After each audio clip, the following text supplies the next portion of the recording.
we can perhaps just take a little bit of, we would like to start off. So I think if everyone could just settle down, thank you.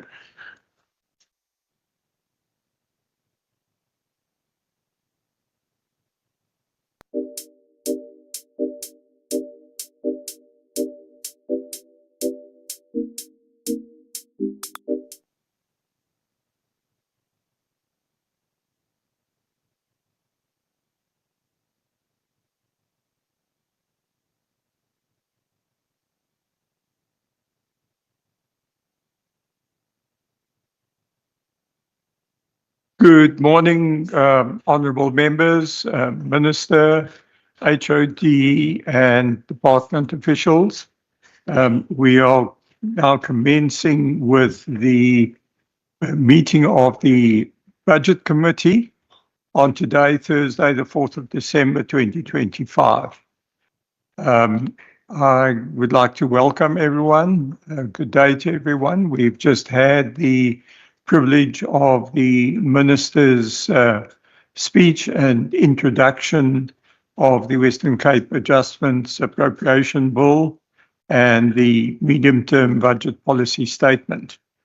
We are meeting today for a briefing by the Provincial Treasury on the 2025 MTBPS, on the 2025 adjustments budget, and the second quarter performance report for 25-26.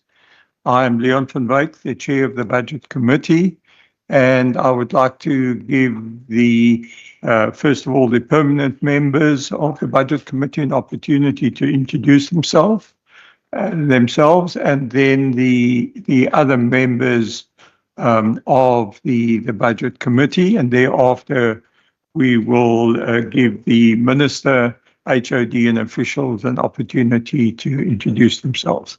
So over to you, members.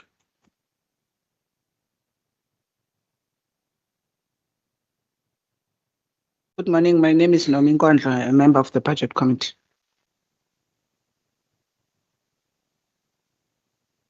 I'm Benedicte van Minnen, a member of the chair of the committee and a alternate. Good morning. My name is Beauty Stoffel. I'm a member of the committee.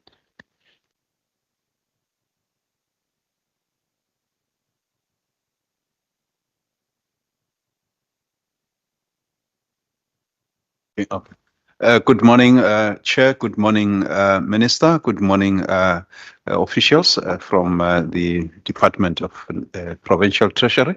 My name is Noko Masipa. I am alternate on the Budget Committee. Thank you. Thomas Walters. I am the chair of Premier and Constitutional Development Standing Committee. Thanks. Yes, sir.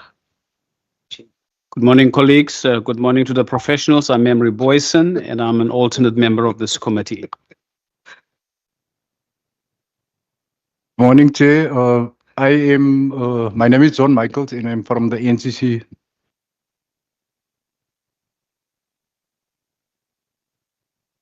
Good morning, Grant Marie, alternate member of this committee. Thank you. Peter Johnson, alternate member of this committee. Morning, Chair. Dirk Wessels, alternate to this committee. Good morning, Chairperson. Wendy Kaiser-Philander, alternate to this committee.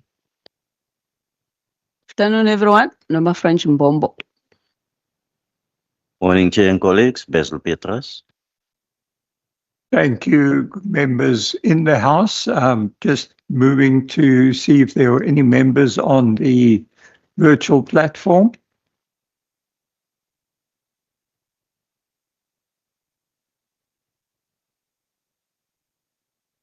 Doesn't appear to be anyone on the virtual platform.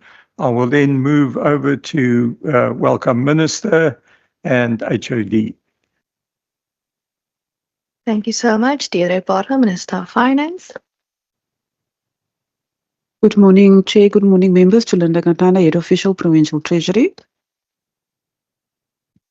Good morning, Chair, and good morning, members. My name is Victor Sedna, the DDG for Fiscal and Economic Services.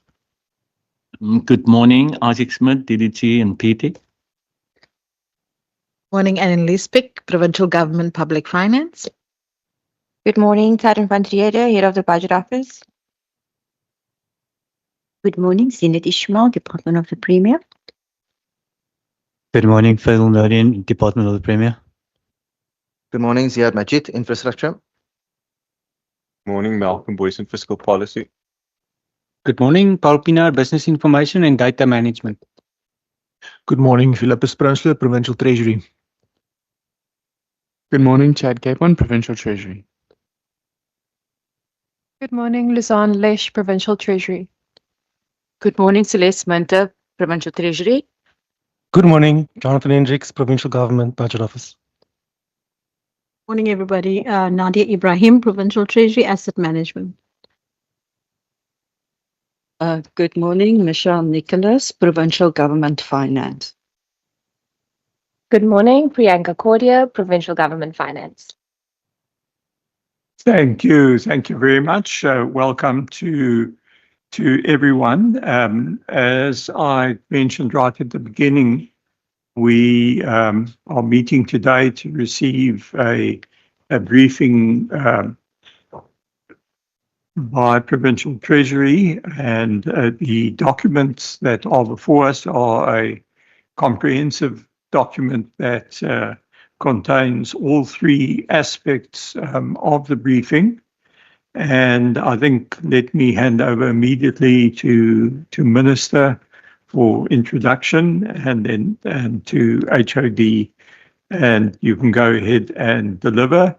And we will then, as per normal, we'll try and work through the entire document, and then we'll take questions thereafter. So I think just requesting members to make some notes and on the various slide numbers to help us with questions and comments later on.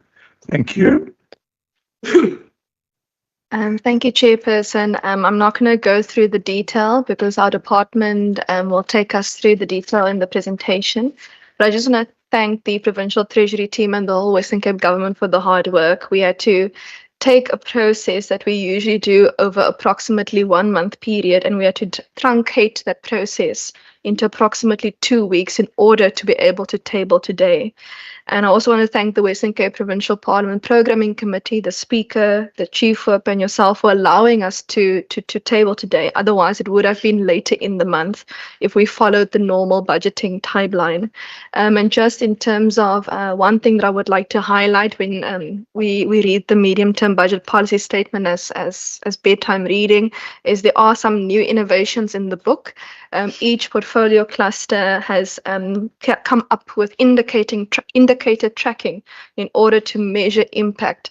So I look forward to hearing suggestions, improvements that we can take back to our different departments and really seeing how departments, use this as a baseline going forward. Thank you.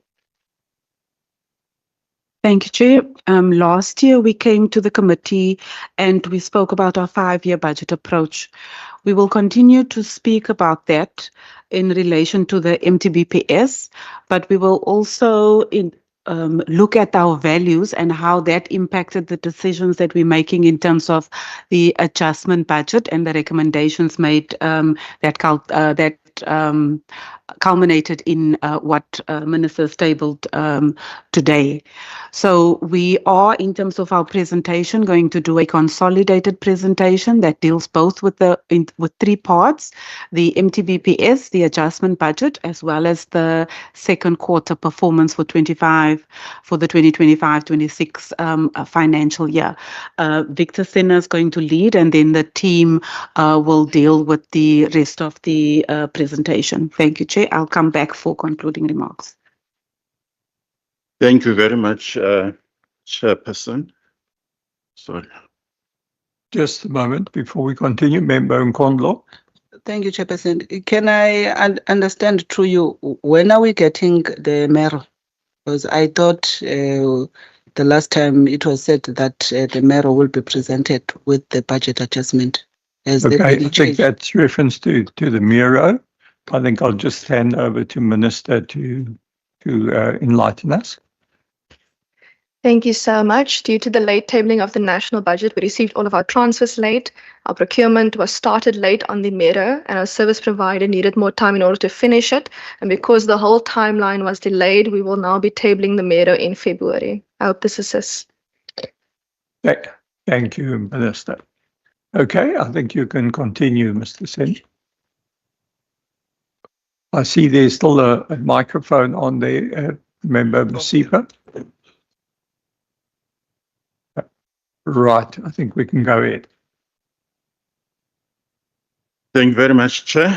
I think as Minister and HOD has already said, we'll be giving context and details to the speech that the Minister has done this morning.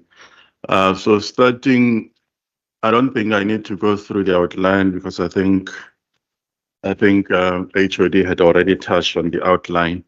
So I will start with the first slide that HOD referred to that captures the Western Cape's 5-year budget approach. Just to remind members that the province adopted a 5-year budget approach as part of the 2025 MTEF budget process. So the budget approach is anchored on 3 strategic objectives, one being to maintain fiscal discipline and credibility, 2 being evidence-based and targeted service delivery, which is underpinned by fiscal sustainability, and 3 being accelerated growth and fiscal expansion. The approach underpins the implementation of the approved PSP for the province by aligning budget priorities with risk management and also evidence-based decision-making. It also fosters fiscal sustainability and also ensures that it enhances service delivery. But I think what is key is that it ensures that the limited resources that we have as a province are allocated towards supporting key policy objectives of the province. Moving to the next slide, that talks to budget policy principles and values. Just to briefly summarize there, that the values that are reflecting on the right-hand side of the slide, they underpins how we operate as a province. We build a trust and we are transparent in decision making. We ensure fairness. We also ensure value for money, which is underpinned by evidence-based decision making. We are also committed as a province to fostering innovation and service excellence. So these values frame the province approach towards unlocking allocative efficiency by ensuring that we've got a budget as a province that is responsive, that is credible, and that is also ensures long-term sustainability. Moving to the next slide, it touches on the economic context. I'll briefly run through it. If you look at the block on the left-hand side, it summarizes the economic outlook as at October 2025, among which it also mentions that the economy, the global economy, it's projected to be 3.5 in 2025 and 3.1% in 2026. In South Africa, we are projecting that in 2025, the economy will grow by 0.7%, and then in 2026 to 1.3%. And then for us as the province, we are projecting that in 2025, our economy will grow by 1.2% and then 1.6% in 2026. Finance sector is also expected to contribute 1% to the economy of the province. We've also observed that I think it was announced by the Minister of Finance that the inflation target has been lowered to 3% with 1% point tolerance bond. Also, when you look or observe trends within the tourism sector, we are observing that in the Western Cape between January and September, Saudi Arabia has contributed 8.6% and Namibia 6.9%, which has emerged as growing sources of tourism for the Western Cape in 2025, with substantial growth contribution to the economy. And then when you look at the largest contributors to the Western Cape economy or employment. As at Q3 of 2025, the unemployment in the country was at 31.9%, but Western Cape was lower at 19.7%. And also worth mentioning, Chair, is that Western Cape contributed 28.1% of all net employment growth, the largest contribution in third quarter in 2025. Also, if you look at the fixed investment in building and construction works in the Western Cape, you will notice that compared to other provinces, Western Cape is also performing relatively better compared to other provinces. We can then move to the next slide. This is just a summary of points that emanated from the national MTBPS that was tabled by the Minister of Finance on the 12th of November 2025. Looking at the economic context and outlook, some of the key highlights is that the average real GDP growth is projected as 1.8. I think I've already alluded to that. Public debt is expected to stabilize at 77.9% of GDP in 25-26 financial year. And also, I think what is also encouraging is that South Africa has exited the Financial Action Task Force grey list, which will ultimately improve investor confidence in the country. When you look at the fiscal strategy and revenue that was communicated by the minister, is that debt servicing costs are expected to rise to by 3.8% a year over the medium term, down from the earlier 7.4% estimate of the 2025 budget. A budget primary surplus of 68.5 billion or 0.9% of the GDP will be achieved in 25-26. And then the overall budget deficit is set to narrow from 4.5% of GDP in 25-26 to 2.7% in 28-29. And then in terms of structural and policy reforms, the formal inflation target is now 3%. I think I've already mentioned this in my earlier slide. And we're also expecting more megawatts of solar, wind, battery capacity which are currently under development. And also the reforms that have been introduced with regards to ports are beginning to gather steam. Currently, as communicated by the minister, 11 private train slots have been approved, which will operate in 41 routes. Overall, there is a 75% reduction in terms of port vessel waiting time. And then looking at infrastructure and investment, some of the key announcements that emanated from the MTBPS was that the new regulations for PPPs have started in June 2021 to try and speed up project approval and mobilize private funding. Also, what is also positive is that the budget facility for infrastructure will now have 4 bid windows each year. And then lastly, Minister also announced that the Infrastructure Finance and Implementation Support Agency will start to operate with effect from March 2026, which in effect will coordinate PPP and help to crowd in private sector capital so that they can fund infrastructure.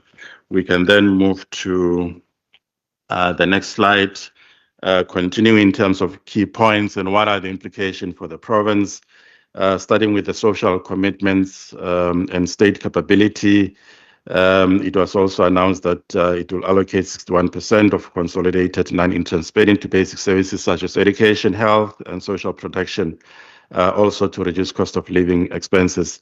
Also, National Treasury is pushing ahead with its targeted and responsible savings program, which is projected to save 6.7 billion over the medium term by mainly eliminating inefficiencies and closing those programs that are underperforming.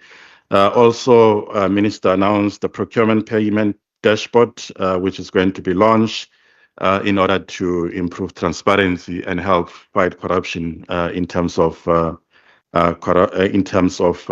procurement. And also another announcement that was made was the early retirement program, which was started in October 2025 to try and refresh the public service and manage the wage bill down. So in terms of some of the possible implications for the province, in terms of the accelerated renewable energy investment program, it will support the province in becoming the hub for renewable and boost energy security. In terms of the improvement in logistics, I think it also help boost the export competitiveness as well as infrastructure efficiency for the province. In terms of the streamlined PPP approvals, also I think it's going to make it easier for the province to mobilize private capital so that it's able to support key strategic local projects. The early retirement program, I think it will also help the province in terms of being able to contain wage bill and refresh the public service. And then in terms of the new inflation target of 3%, its potential is that it can lower borrowing costs for the province, increase asset prices, a stronger local currency, and also boost the economic growth for the province. And also the new bid windows for infrastructure, I think it's also welcome by the province because it will assist in terms of scaling up some of the infrastructure investment in the province. The next part talks to the MTBPS chapters. Chapter 1, it's the economic context. Chapter 2 is the Western Cape fiscal strategy. Chapter 3 talks to the Western Cape fiscal framework. And Chapter 4 deals with the budget policy priorities. Moving to the next slide. Quickly, it's talking to or highlighting the enablers for the 2026 budget process. In total, there are 7. The first one is the fiscal features, which help in terms of forecasting and planning for long-term fiscal sustainability. The second enabler is the own revenue enhancement, which the province is implementing so that we are able to strengthen the provincial fiscal base. And then thirdly is the alternative and blended financing, where we are exploring alternative finances to be able to fund some of our infrastructure program. The fourth enabler is the compensation of employee strategy, where the approach is to manage employee cost effectively and also fairly. And the fifth enabler is the infrastructure approach, where we strategically develop and maintain infrastructure in the province. The sixth enabler of the 2026 budget is in terms of procurement and financial system, which is aimed at improving financial and procurement system for long-term efficiency. And lastly, is the transfer to municipality, where the aim is to ensure that a transfer to municipalities are done timelessly to ensure that they are able to render service. The next slide, I will not go into. I think members are aware of the Provincial Strategic Plan 2025-2028, but I think the message is that it informs the budget priority for the province. And then in the next slide, we are summarizing the budget policy priorities. I think on the left-hand side, we are confirming that indeed the budget is aligned to both national, in fact, global, national and provincial strategies as well as policies, such as your PSP, as I indicated in the last slide, the NDP for the Government of National Unity, as well as at the global level, the Sustainable Development Plan, among others. So on the right-hand side, we are sharing some of the budget priorities for each of the portfolios. I will not go into them. I think they are listed there so that members can see the priorities for each of the portfolios that are in support of the PSP. So, Chair, I'll pause there and then hand over to my colleagues then to proceed in terms of the current year performance as well as the adjustment budget analysis. Right. Thank you, Chair. So what we're going to do now is going to quarter two. So the MTBPS was looking in terms of its forward looking. And what we're going to be focusing now is the current financial year. And we're going to start off with the quarter two. And the main reason for the quarter two is the approach that we take in the Western Cape about our seamless budgeting approach. In that the context then for the adjustments budget and the decisions we make in the adjustments budget, as well as the forward looking for the MTBPS, the current financial year forms that basis and where we find ourselves performance wise in terms of quarter two that takes into consideration. So as we've done all the other quarterly performance presentations, we'll then kick off with the Department of the Premier, then looking at us from an indicator performance, and then I will go and continue on the financial.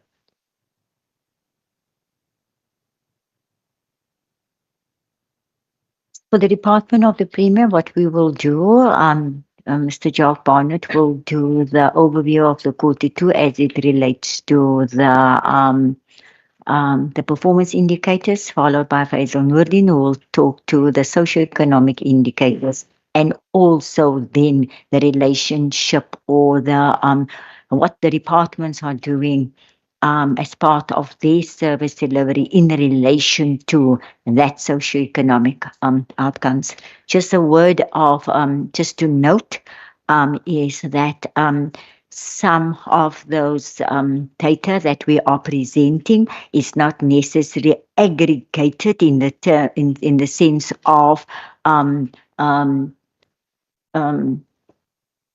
national indicators.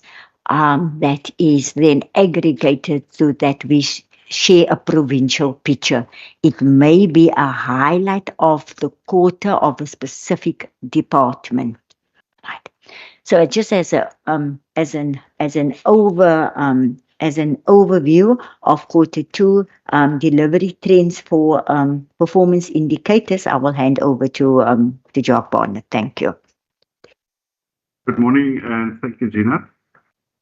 Right, on overview of the provincial performance for quarter two, 381 targets or 82% from a total of 463 targets across our 13 departments and 11 public entities were achieved. On the overview of institutional performance, the department achieved 82% of their 380 targets, and our public entities achieved 82% of their 83 targets. None of the departments achieved 100% of their targets, and 6 of the public entities achieved 100%. Departments also partially achieved 14% of their quarterly targets, and public entities 12. On overview of the cluster performance, the governance cluster achieved the highest performance for departments at 96%, and public entities, the economic cluster, achieved the highest rating there. It should also be mentioned that the performance quarterly release that was shared with the committee members provides more details relating to the performance for quarter two, including any constraints that the departments registered. Next slide. On this slide, we share the quarter performance across the departments against the provincial average of 82%. 8 of our departments achieved more than the equal to the 82%, and then 5 of our departments achieved less than the average of 82%. Just on the performance for the Department of Health, that is currently at 47%, it should just be mentioned that they did partially achieve 50% of their targets, and some key constraints were demand-driven indicators that caused a slight slide in the performance of their quarter two. On the next slide, 7 public entities achieved more than or equal to the average of 82%, and there were 3 of our public entities that achieved less than the 82%. I'm handing over to Faisal Noordin for an overview of the socioeconomic. Thank you. So in terms of growth of jobs, GDP in Q2 increased by 0.7% for the Western Cape. Official unemployment rate for the Q2 increased to 21.1%. However, Q3 results were released, and then the unemployment rate, as mentioned earlier, reduced again to 19.7%. Some of the reporting from departments as part of their in relation to growth of jobs, the Department of Police Oversight and Community Safety reported 204 youth were trained through the Chrysalis Academy, and 204 further youth work opportunities were created through EPWP. The Department of Social Development reported that 727 EPWP work opportunities were created, as well as 3,713 youth participation in skills development programs. Western Cape Mobility Department reported 79 work opportunities and the mainstreaming of women and youth. The Department of Infrastructure reported 704 work opportunities, 1,549 work opportunities through EPWP aligned in the transport sector. 816 of those 816 youth aged between 18 and 35 years of age were employed, and 598 women were employed. Environmental Affairs and Development reported that 100% of all environmental impact assessment applications were finalized within legislated timeframes. Department of Agriculture had 394 green jobs created, as well as the rehabilitation of 3,343 hectares of agricultural land and 722 participants trained in skills development. DDAT further reported 275 businesses were supported and 407 individuals registered as tourist guides. In terms of safety, homicides in the Western Cape increased 2% quarter on quarter. There were also 1,640 sexual assault presentations recorded at our public hospitals. Department of Police Oversight and Community Safety reported that 55 neighborhood watch structures were approved for accreditation, and 9 police stations were assessed. Department of Social Development reported 592 children were placed in foster care, 540 victims of crime and violence were provided access to services and safe environments, as well as 253 children in conflict with the law were referred to diversion programs. Department of Infrastructure indicated that 14,603 kilometers of gravel roads were bladed to enhance safety and serviceability, and the Western Cape Mobility Department recorded 885 speed operations, 1,418 traffic law enforcement operations, 554,000 vehicles were stopped and inspected, and 971 drunken driving operations were conducted.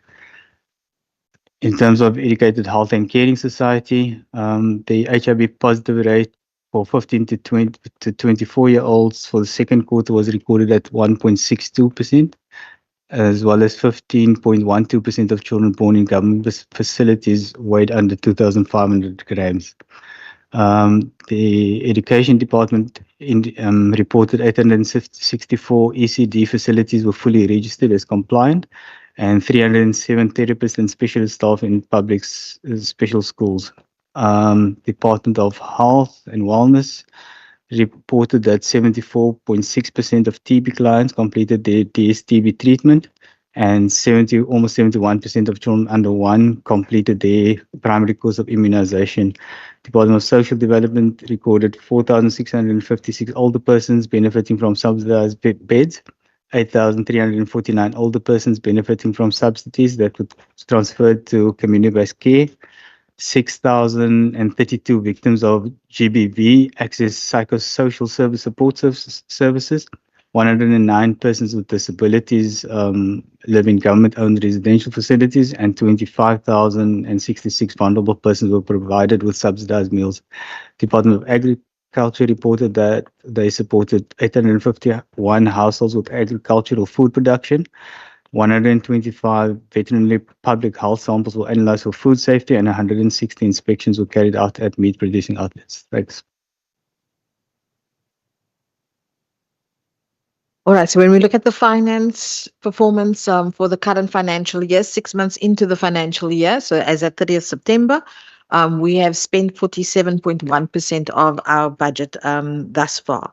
When we're looking at in terms of the pressures that votes have indicated that they have as at 30th September, and where they would, in terms of at the same rate, if everything continues and there's no adjustments, then they're indicating that we would be in terms of at a pressure of 570 million rand for us as a province. The 570 million in the main is made up in the Department of Health. This has been reported as well in the first quarter already in terms of the health pressures that they are showing in terms of from an inflationary perspective. That is around about 517 million rand. The Department of the Premier is also showing in terms of a pressure of about 57 million rand. And this is really in terms of the implementation of broadband 2.0. So if we remember what this year represents for broadband, it is a transition from broadband 1.0 into the new contract for broadband in terms of 2.0. So transition between those contracting, and there are some pressures with the implementation where that is concerned. And then in terms of, there are also the other two departments that were showing also contributing relatively small amounts to the over expenditure.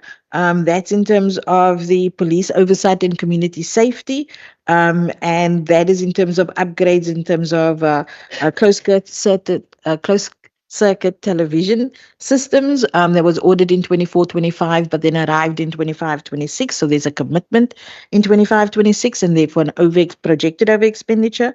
Then also in terms of, similarly, in terms of the Department of Cultural Affairs and Sport, procurement of library materials that was then delivered in 25-26 but ordered in 24-25, and therefore the commitment that they then have in the 25-26 is then projected as well. When we're looking at the next slide, and when we're looking then at public entities then have spent their budget at 43.4% of the 6 months into the financial year, not in terms of risk, in terms of much risk in terms of the entities that they were projecting, except in terms of the Western Cape Liquor Authority.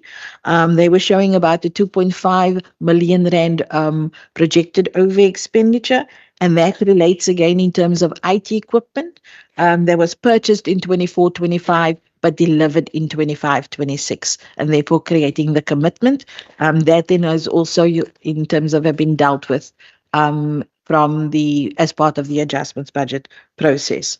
So when we move then on in terms of looking at our revenue, and as we know in our province, revenue collection is quite important for us, because the revenue we collect, the departments can utilize that revenue that they are collecting on an expenditure side. So when we're looking at our revenue, the total receipts, we have collected as of 30th September, 534 million rand, or about 78% of our budget of own revenue has been collected. So when we're looking there in terms of which of the departments that is contributed in terms of the projected over collection of revenue in the main, it is in the Department of Infrastructure. And if we look at the over recovery, they have a potential over recovery of about 146 million rand. And the reason for the over collection is mainly related to the sales of the first home finance units and in terms of income from rental units as at 30th of September. Then, in terms of the adjustments budget, and as I said, the second quarter forms then the basis for response in the adjustments budget. The minister also indicated in a speech in terms of what we were looking at achieving, and the objectives and the aim then of the adjustment budget is in terms of looking and creating that fiscal sustainability for the 25-26 financial year, address in-year fiscal risks, and then also in terms of to make sure that we maintain our fiscal discipline, that we have made sure that we do not overspend any financial year thus far. And lastly, and to respond to the MTBPS, and this is where I said about seamless budgeting, is that the adjustments budget then becomes that first response to the MTBPS, both from making sure from a fiscal sustainability perspective, therefore the aims of the adjustments budget, but then also in terms of for us to respond to those signals that's coming out of the 26 budget process and for departments to be able to start responding to that in the current financial year as well.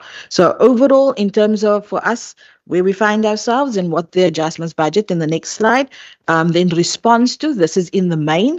I think members are well aware the detail you'll find in the books per department, but this is to highlight for you in terms of in the main and under each of the different aims that I spoke about for the adjustments budget, then what is it that the adjustments budget is then responding to? So firstly, in Q2, we saw that there were some fiscal risks that I mentioned. And so that's the first thing in terms of what we're responding to. The in-year, there's also in terms of a rollover from on the disaster funding. And that is about 828 million. And this is in terms of the flood disasters on the roadside. The 828 is made up on roads of 374 million a rollover for the Provincial Roads Maintenance Grant. And then also for the Provincial Roads Maintenance Grant, 183 million rollover in terms of Cape Nature in terms of their projects. There was damaged in terms of the floods. And if we remember, this is floods that occurred in terms of December 2023 through to July 2024. And so we are now rolling over the funding that was not spent in the previous financial year. On the agriculture side, the support grant is in terms of 269 million, also still for the disaster funding. I mentioned in terms of the pressures on health, the adjustments budget therefore responds to the Department of Health in terms of their pressures to the value of 573 million rand. I must also indicate the source of this funding is coming from national funding, and I will in terms of elaborate more on what is coming from national on the next slide. So the broadband, you can see that we are responding to in terms of 40 million rand. The other pressures that was indicated by departments in terms of contractual pressures, for example, is in terms of 56.8 million for mobility department in terms of George Integrated Public Transport Network. There's also in terms of when there's an over collection of the motor vehicle license fees, it does mean there's an increase in the expenditure in order to collect that motor vehicle license fees, which then also creates a pressure on the mobility vote. And therefore, we are responding to that pressure of about 19.2 million rand.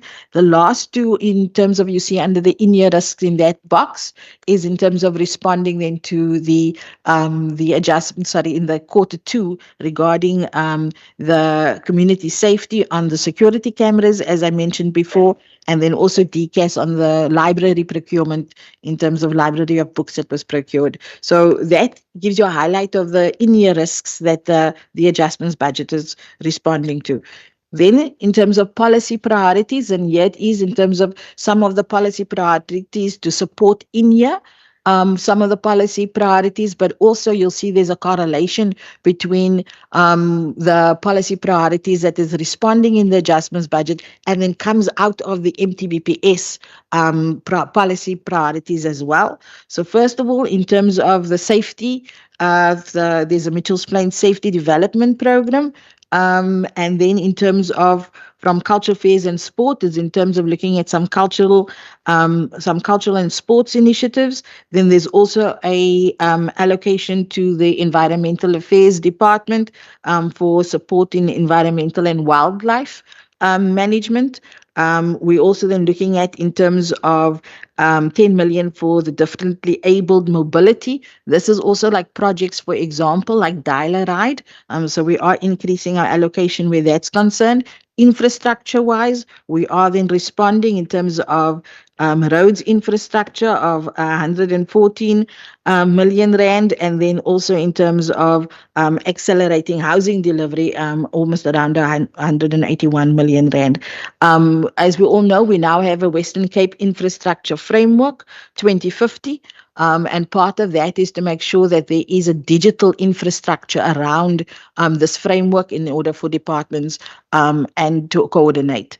And so there's an allocation of around 74 million rand to 21 million rand in total for DSD, Department of Social Development. And here's an array of services.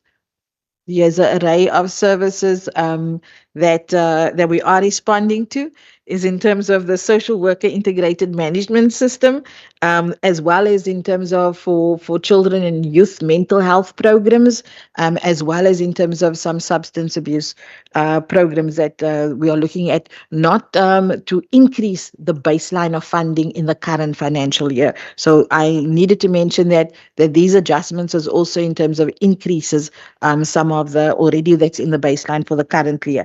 Then for the older persons that we are responding to is about 15 million rand that we are then responding. And as you can see, those were some of the policy priorities that were coming out of the EX from the MTBPS.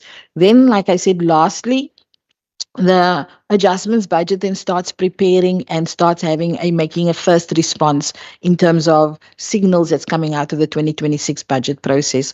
This then allows the departments then the opportunity then in terms of realigning in terms of their allocations for particular projects based in terms of what they now understand what's happening in the 2026 MTF, and they're able then to respond. So what does that actually then mean? It does mean that in terms of, you'll see when you see in the book, there will be then minuses in terms of for realignment, but that is for reallocation to that department over the MTF still to come.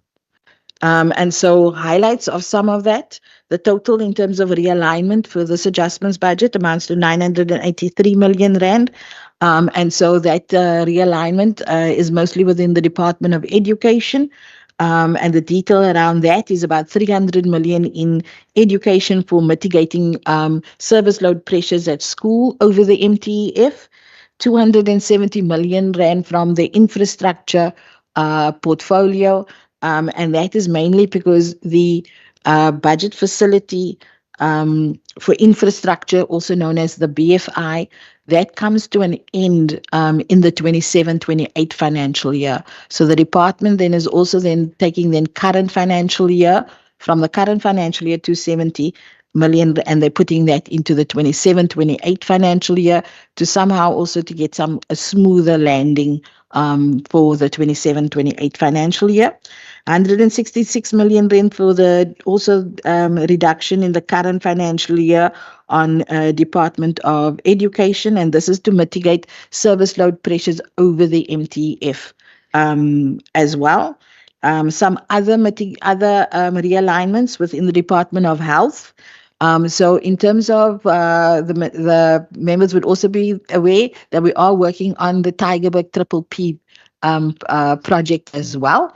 And so the 38 million that the department is now in terms of putting into reducing their budget by and put it in the asset financing reserve is that there needs to be a contribution in terms of from the department on building the new Tygerberg as well. So what they are doing is in terms of also trying, and this they're doing over time. It's not in terms of that they can do this once off in terms of, so they are making sure that this becomes part of the asset management decisions, and therefore they are now in terms of over time accumulating when the project now needs to go into capital formation mode, that they are able then to look at and be able to be in that position to contribute towards that the Central Hospital, Tygerberg Central Hospital. Then in terms of Provincial Treasury, there's 26 million that's being reduced in the current financial year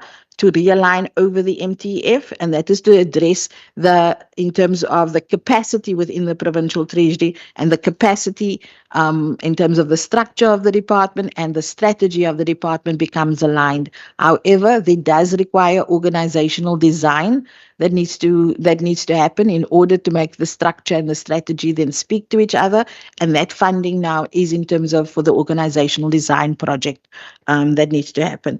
12.4 million for DDAT in terms of funding from the current G4J projects that they currently have, and they're shifting that into 26-27.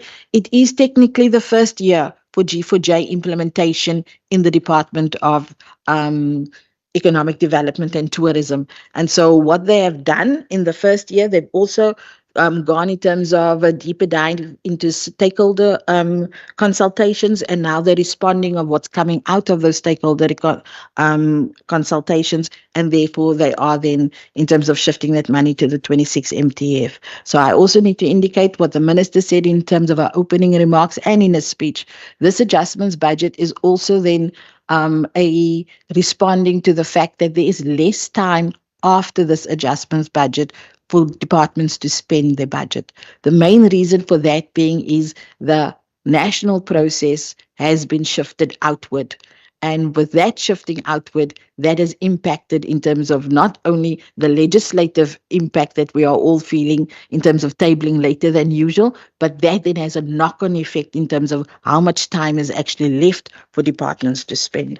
I'll be moving on a bit faster.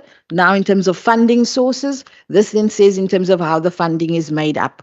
And so I think in terms of we are wanting for members then to understand is that from the national fiscus, we are receiving and we are appropriating in this adjustments budget just over R1 billion.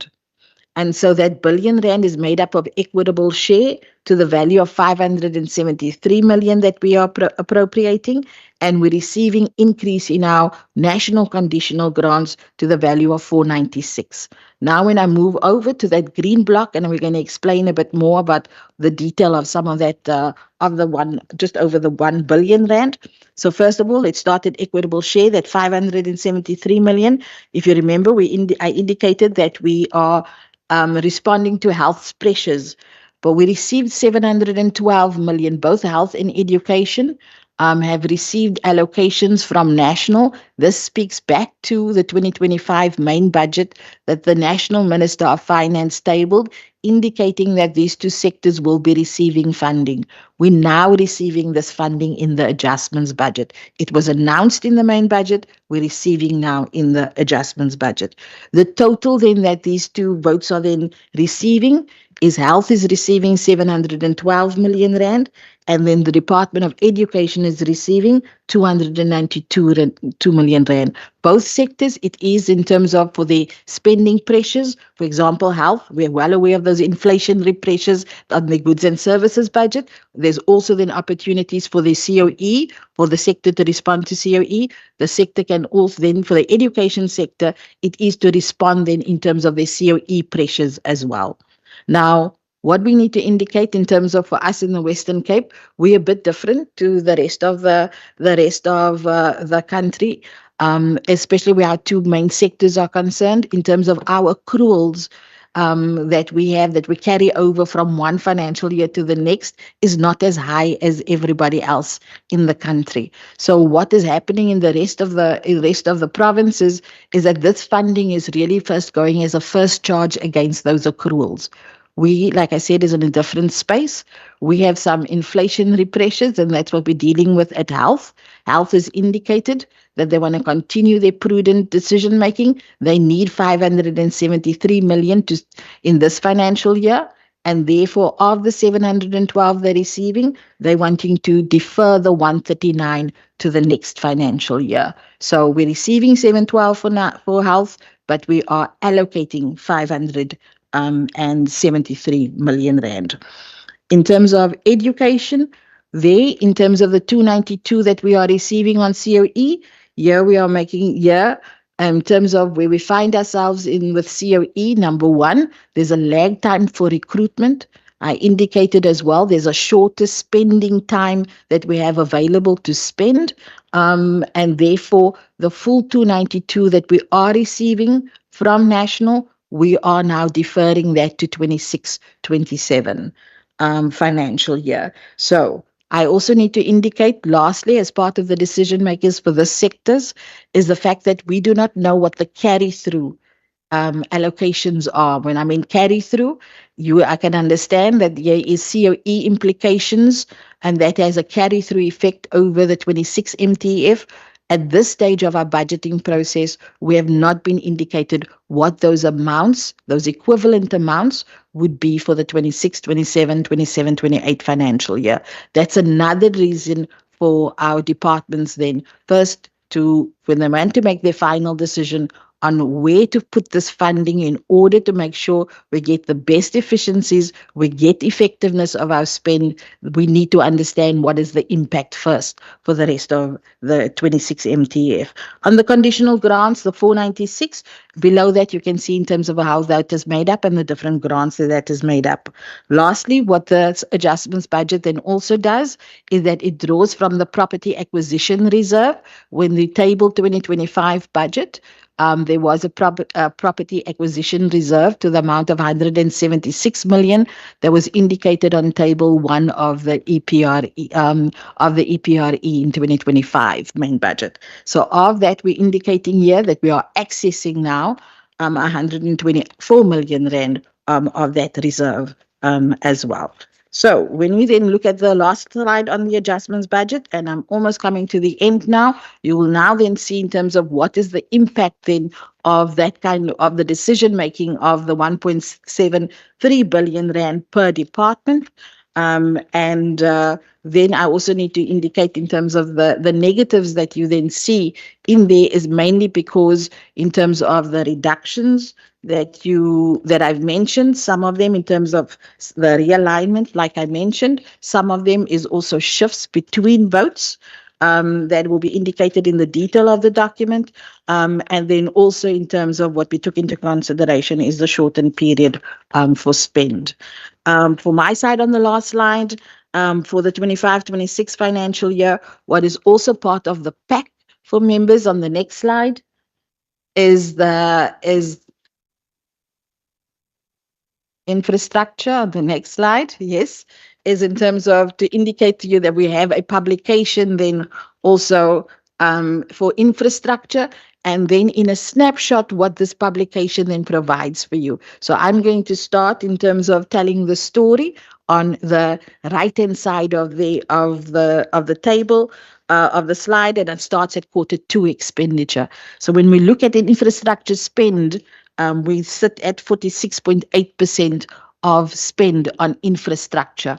It gives you then the detail also on each of the different votes in terms of how they have fared in terms of their performance regarding Q2. And this was then also taken into account in terms of the adjustments that is made for infrastructure on its own. So now moving in terms of the left-hand side. So when we appropriated the budget on infrastructure, we had a budget almost about just over 11 billion rand. What we're adding then in this adjustments budget is 705 million rand, and then it amounts to about just over 12 billion rand now that the infrastructure budget consists of. Lower down, it now indicates for each of those departments what are the major changes in terms of increasing and decreasing per vote around the adjustments budget. So how's that 705 million rand that has been made up, that is indicated there just in each of the votes where you'll see in terms of some of the changes. I won't go through some that you've already heard of. For example, on the education side, I've already mentioned the 270 million. There is in terms of from the conditional grant, we are receiving in terms of increased BFI funding for Klipfontein, of the planning for Klipfontein and Bella regional hospitals in health for the 58 million rand. I already mentioned the 38 million rand for realignment. On Cape Nature, we're increasing by 3 million for in terms of maintenance and for critical repairs for summer staff accommodation. On transport side, I mentioned in terms of 114 million rand, some of the pressures we're responding to roads, and then also the disaster rollover that we're finding ourselves in on the road side. On public works, in terms of there's realignment on CYCC maintenance and as well as capital in terms of CYCCs, and then also in some agricultural projects. And then in terms of the human settlements, I've also mentioned the 182 million rand. All in all, that then gives you a snapshot of the infrastructure. For concluding remarks on the presentation, I hand over to the head of department. Thank you. And through the chair, What we are presenting or what we have presented, if we look at the journey from the Q2 expenditure and where we find ourselves, we had to look at that and take that into consideration as we journey towards the adjustment budget. And the adjustment budget, then we're saying lays the basis for the 2026 MTF. So we're beginning already to respond to the 2026 MTF. And it's in that process that we then remain committed to ensure that we maintain fiscal discipline as well as making prudent decisions around how we spend our finances, given the fact that we don't necessarily have infinite amounts of money to go around.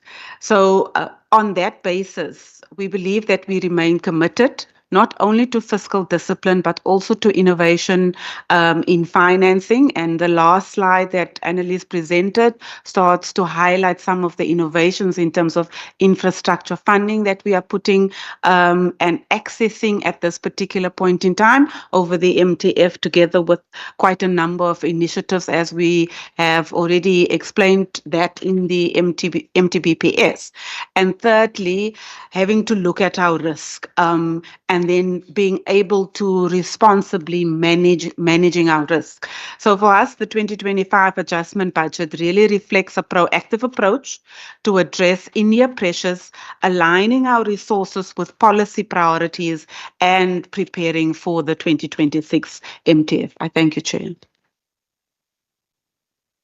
Thank you. Thank you very much there to the team for that presentation. It's a pretty comprehensive combination of presentations that we have. So I think that will then open up opportunity for questions from members of the committee, and no doubt the standing committee chairs will also be looking at particular departments in detail. I also want to recognize Hoërskool Jan van Riebeeck, die leerlinge wat saam met ons is vandag, wat 'n bietjie kom luister het om wat ons doen. En julle het miskien ook vra wat julle dan op 'n stadium ook vir ons kan deurgee, en jy weet ons sal net nou vir julle geleentheid gee. So I think I'm going over to committee and to members with questions, because I think within the presentations there are probably a number of further explanations and expanding that we need. So I see Member Masipa, I see Member Bryant, and I see Member Boyson, and then Nkondlo. So we'll take your questions first of all in that order. Thank you. Chairperson, thank you. I thank the presenters. First, Chairperson, I just want to really welcome the upward adjustment of the mobility. I serve on that committee, and I think one of the issues that we often really talk about is, the support in terms of infrastructure and mobility network in the rural areas. So I do note that there has been some adjustment, and that cater for the Beaufort West and obviously the Central Karoo, as well as Go George. So I just want to say this is welcomed because it deals directly with the issues of local economic development that we have been really talking about. Really, I just wanted to acknowledge that. But to my question, obviously, page on the minister's speech, page 29, she talks about the 1.7 billion rands adjustment, which has been broken down into national grant and obviously equitable share. The details are there in terms of where they are allocated to. But to my question is really around this other adjustments, and I mean I can talk about agriculture, which has received also an adjustment on page 20 of the blue book. Page 274 of the blue book of vote 11 talks of agriculture receiving adjustments and so forth, and also mobility and other areas. I think the question really, without really reflecting on the pages, is where are this funding coming from to make this upward adjustment? Because what we have got here that you mentioned, Minister, is that there's funding coming from National Conditional Grant and Equitable Share. But we have seen some upward adjustment in other areas. So I think that's really the question in short. Page 312 of the Blue Book.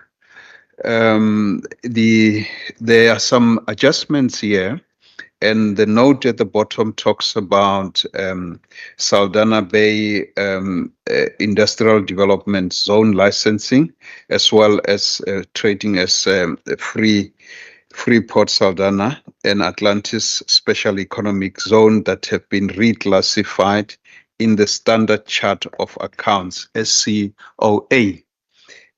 From March 2025 to align to either Schedule 3D status as provincial government business enterprise under the PFMA. Now they will now be reflecting under public corporations and private enterprise. Adjustment obviously were done there to just make sure that the money is allocated to the right entity, moving from departmental agencies to the public corporations and private entities. But I also note that the amount is less, but I will assume that this adjustment obviously taken care of what has been taken away. It's been spent, not taken away. But I see that you are also taking away 23 million here. Just maybe for clarity purposes there, I will really appreciate. Then I've got page 323. Let me just check what that is. Sorry. And the move when to it. Yeah, so okay, that is on vote 12, provincial equitable share. Okay, so that talks to the provincial equitable share that relates to the reduction. So just to understand what are some of the rationale in terms of that particular reduction. Chair, I think that's it from my side. Thank you. Thank you. Then we can move on to Member Bryant. Thanks, Chair. Mine's going to be a lot quicker. It's just with regard. No, it's Member Masipa. Yours was very detailed, but good.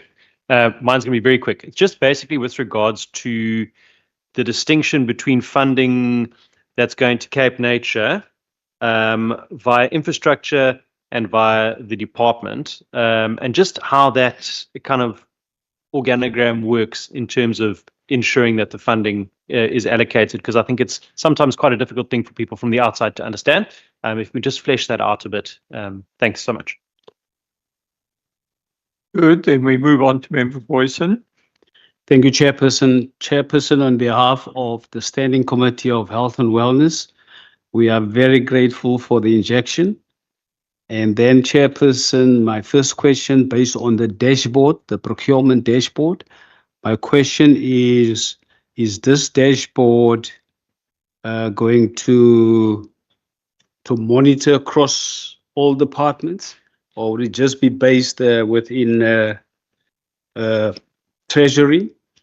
And then the reason for that, Chairperson, because we have noticed that in other departments, there are still some challenges in terms of irregular expenditure, and that is mostly based on the 3-quote system. So in my mind, I'm just thinking that this would then assist if this dashboard would then be able to pick up on other departments as well in terms of what are the challenges which are procurement related.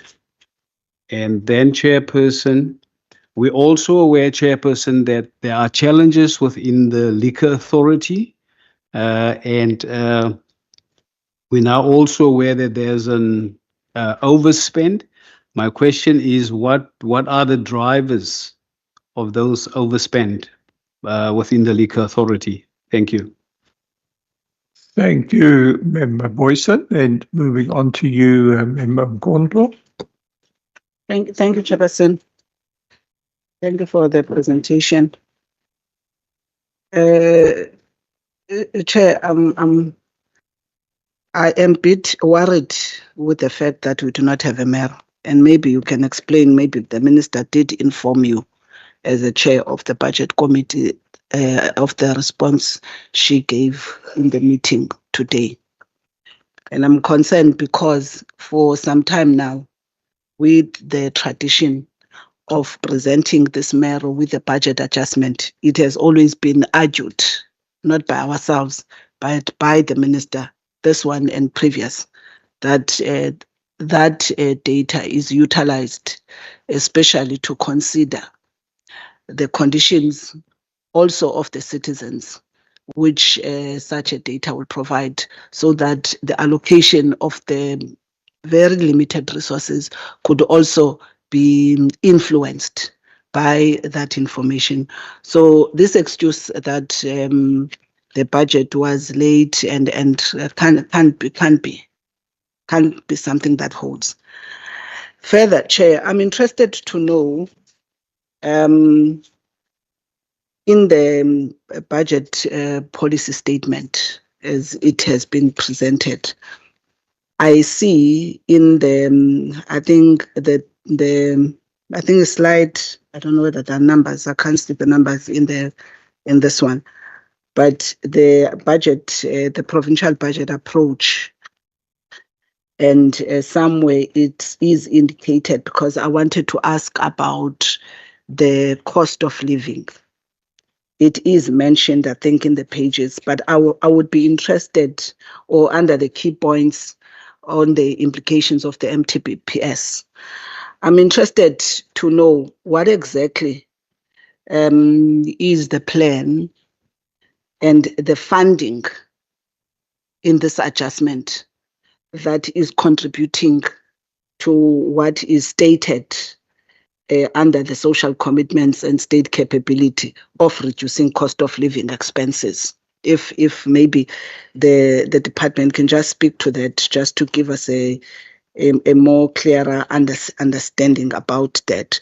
And I think the issue, which I think also the minister spoke about in his speech, of the new inflation targeting by the national minister. I think it says there it will also impact on future wage costs. And I would be interested also perhaps for the department to tell us what does that mean. Because part of what I think in context of the growth for jobs, we have always been interested in is also, the level, the quality of those jobs. And one of the observations being made, especially in areas of low skilled job absorption, is that wages are becoming lower to a point that in the construction sector, as an example, EPWP rates is what is being used. So if you talk about growth for jobs and people, you pin an economic development through such, clearly such wages do not contribute to the very people, the wage earners, any meaningful participation in the economy. So I'm interested if there is this statement made here on how the inflation target would have an impact, what type of an impact on the future wage cost. Actually, this is also the case in the agricultural space, because what you are seeing is that industries, and generally, I think this is what we see in most organizations, be it corporate and others, when there are challenges in the financing, the first thing that gets to be, the victim would be HR and would be the cost of employment. whilst interestingly, the issue of cost of employment continues even when we're looking at the annual reports, that you still have delays in filling vacancies. So that's the misnomer that we find. But I'm just interested for the department to just indicate to us what is it that they mean on their side in terms of the inflation targeting. The one last issue, Chair, for this particular round, before we get to the quarter two performance, is that when Minister was talking about innovation, I'm interested in the issue of food insecurity, which also has been raised, particularly also in the province. I'm not sure, both in terms of the innovation spoken about in the next 5 years that is being raised, what exactly over what we would normally hear in agriculture as food gardens, what exactly is the investment of our public finance to deal with this precarious situation of hunger of households. And I think there is data that speaks to that, where it is. I think Premier at one point in the House, I think, was speaking about projects in the health of stunting. So I'm interested again, because one did not hear either in the adjustment budget or in the innovation that Minister had spoken about, if there's anything to these lived realities of citizens of the province. Thank you, Chair. Okay, thank you, Member Mkondlo. I think just on Miro, I think an obviously department can help us there. I do recall that we were informed somewhat earlier on Miro that Miro was going to be presented later, and I'm not sure if that was at the annual report stage or possibly at the time when Piro was done. I think there has been an indication that it would be presented a lot later. I think I'm going to hand over to Minister, to HOD, to deal with the batch of questions that we've had here. Thank you so much, Chairperson. I will deal generally with some questions that were posed, and then I'll hand over to the team for more specifics. On the Mero, I can't unfortunately change the fact that the national budget was tabled late. When the national budget was tabled late, transfers to us came late as a province. It's not just the Western Cape, it's all provinces. Municipalities, transfers came late as well. So you will even see that there's delays across South Africa in terms of delays of spending, because when you get your new allocations, now all of a sudden your procurement is late, which means the service delivery person that you appoint is late, which means they need time to be able to finish the Mero. So in order to make sure that the Mero is reliable, that it's credible, we want to give our service provider enough time to be able to finish it. So we've asked Parliament to table it in February. And in this regard, what we did was, with the municipalities, we worked with our Department of Local Government to issue them the socio-economic profile, or what they call the SEP-LGs, in the meantime, so that they do have data and evidence to work with in the meantime while we wait for the Mero.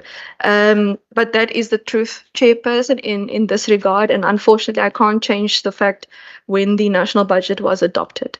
In terms of the MTBPS, a lot of the matters that weren't necessarily discussed today is also in the main budget. And what an adjustment budget does, it only shows you what are the changes you're bringing to the main budget. So for example, if you had that 10 million rand, but you're only adjusting 1 million, then you're going to see, okay, now at the end you have 9 million rand as at the end. But what the adjustment is supposed to tell you is, why is there a change in that 1 million rand in your budget?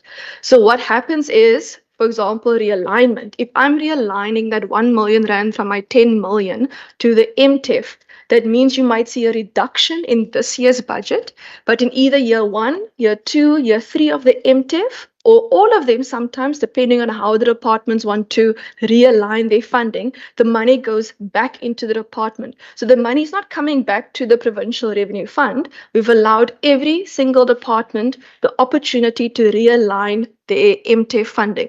So no department's budget's being cut. So it doesn't matter whether you're a department or because we have to acknowledge the fact that there was an unprecedented budget process this year. And we can't blame departments for that. So we gave everyone the opportunity to realign their funding. So when we speak about that there's no budget cuts, that's what we mean, that the money is not coming back to the center. That somewhere when you're seeing the adjustment, you might see changes in the brackets where it looks like a budget is cut or it's an increase in the budget. But that change in the adjustment is the net effect of increases and decreases on the budget. And then what every department must explain to every committee is, what does it mean? Is it a realignment? Is it a shift to a different vote? For example, from Provincial Treasury, you might see that we pay, for example, for Microsoft licenses and stuff. So then I must come and say, okay, I gave the other department the money. That's why you see the decrease by me, but you'll see the increase by someone else. But that is just an example. But I'll ask on the specific portfolios that our team just assist with those particular questions. On the impact of the future wage costs on that slide that dealt with the implications, I'm going to ask also the team comes in here because the reduction of the inflation rate is affecting the percentage we have to budget for as a province in our provincial salaries and wages. That's what it means. It means that previously we budgeted a certain percentage. Now we have to budget less. But there's now a difference between the first amount and the second amount. But I'll ask the team just to give the specifics on that. I know there is a section in the MTBPS that specifically deals with this as well. On nutrition you're not going to find in the ICG cluster. You're going to find it in agriculture under food gardens. And if I remember correctly, but it is in the book, it's under G4J. You'll find it with DSD, with the nutrition and feeding schemes. That might be under the EHACS portfolio. It might be under one of the others, but DSD, I know there is a paragraph on that. And then the Department of Health and Wellness will be through the Project Kulisa dealing with malnutrition and the WCED regarding feeding at schools. So depending on which portfolio you sit on. So for example, economic development might sit out on 3 of the 4 portfolios. I think safety actually sits on all portfolios almost. So depending on which portfolio you sit in, that is where we put the respective information for your particular program.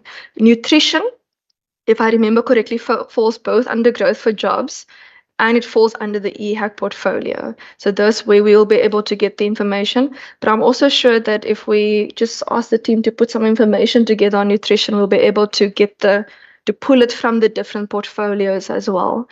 On the inflation, maybe just in terms of the policy priority, if the team can just assist with the non-government inflation impact. Make sure, and the cost of living. The cost of living, Chair, we can pull some information together, but a lot of the information won't necessarily be in the adjustment budget. It might be in the main budget. So for example, the pressure you saw in Q2 under health, where it's, and this another member, I think, I can't remember the members, which member it was asking me now. I think it was regarding the Liquor Authority member, Boyson asked it. Okay, that is not an overspend. So every quarter we must come to the budget committee and we must indicate that if departments keep spending as they're currently spending, what is the projected overspend at the end of the financial year, next year, the end of March. So every quarter we publish that for the budget committee. And then what we do is after Q2, that's where it refers to 30 September 2021, we then use the adjustment budget in order to try and respond as best we can to those, what we call in-year fiscal risks. So you'll see, for example, in the adjustment budget, you see a response to the pressure in health. In the adjustment budget, you see a response to the community safety, to the premier, to the cultural affairs and sports in-year risks. And then that section that speaks about that is your response to what happens if they don't get the money. So it's not an overspend, it's a projected overspend. And until the financial year is ending, that projected underspend or overspend, it changes and fluctuates. For example, health, for example, had a lot of medical inflation that affected them. So that obviously affects their projected overspend as well. And then I'm just going to ask regarding the standard chart of accounts, if our team also can just deal with that, because that is in terms of the accounting practices. And but I think the specific departments that were mentioned, also the team can just give some insight. Thank you so much. HOD? Thanks, Minister. To the Chair, I'm just going to add to the context because I think there were questions in terms of where the other money is also coming from.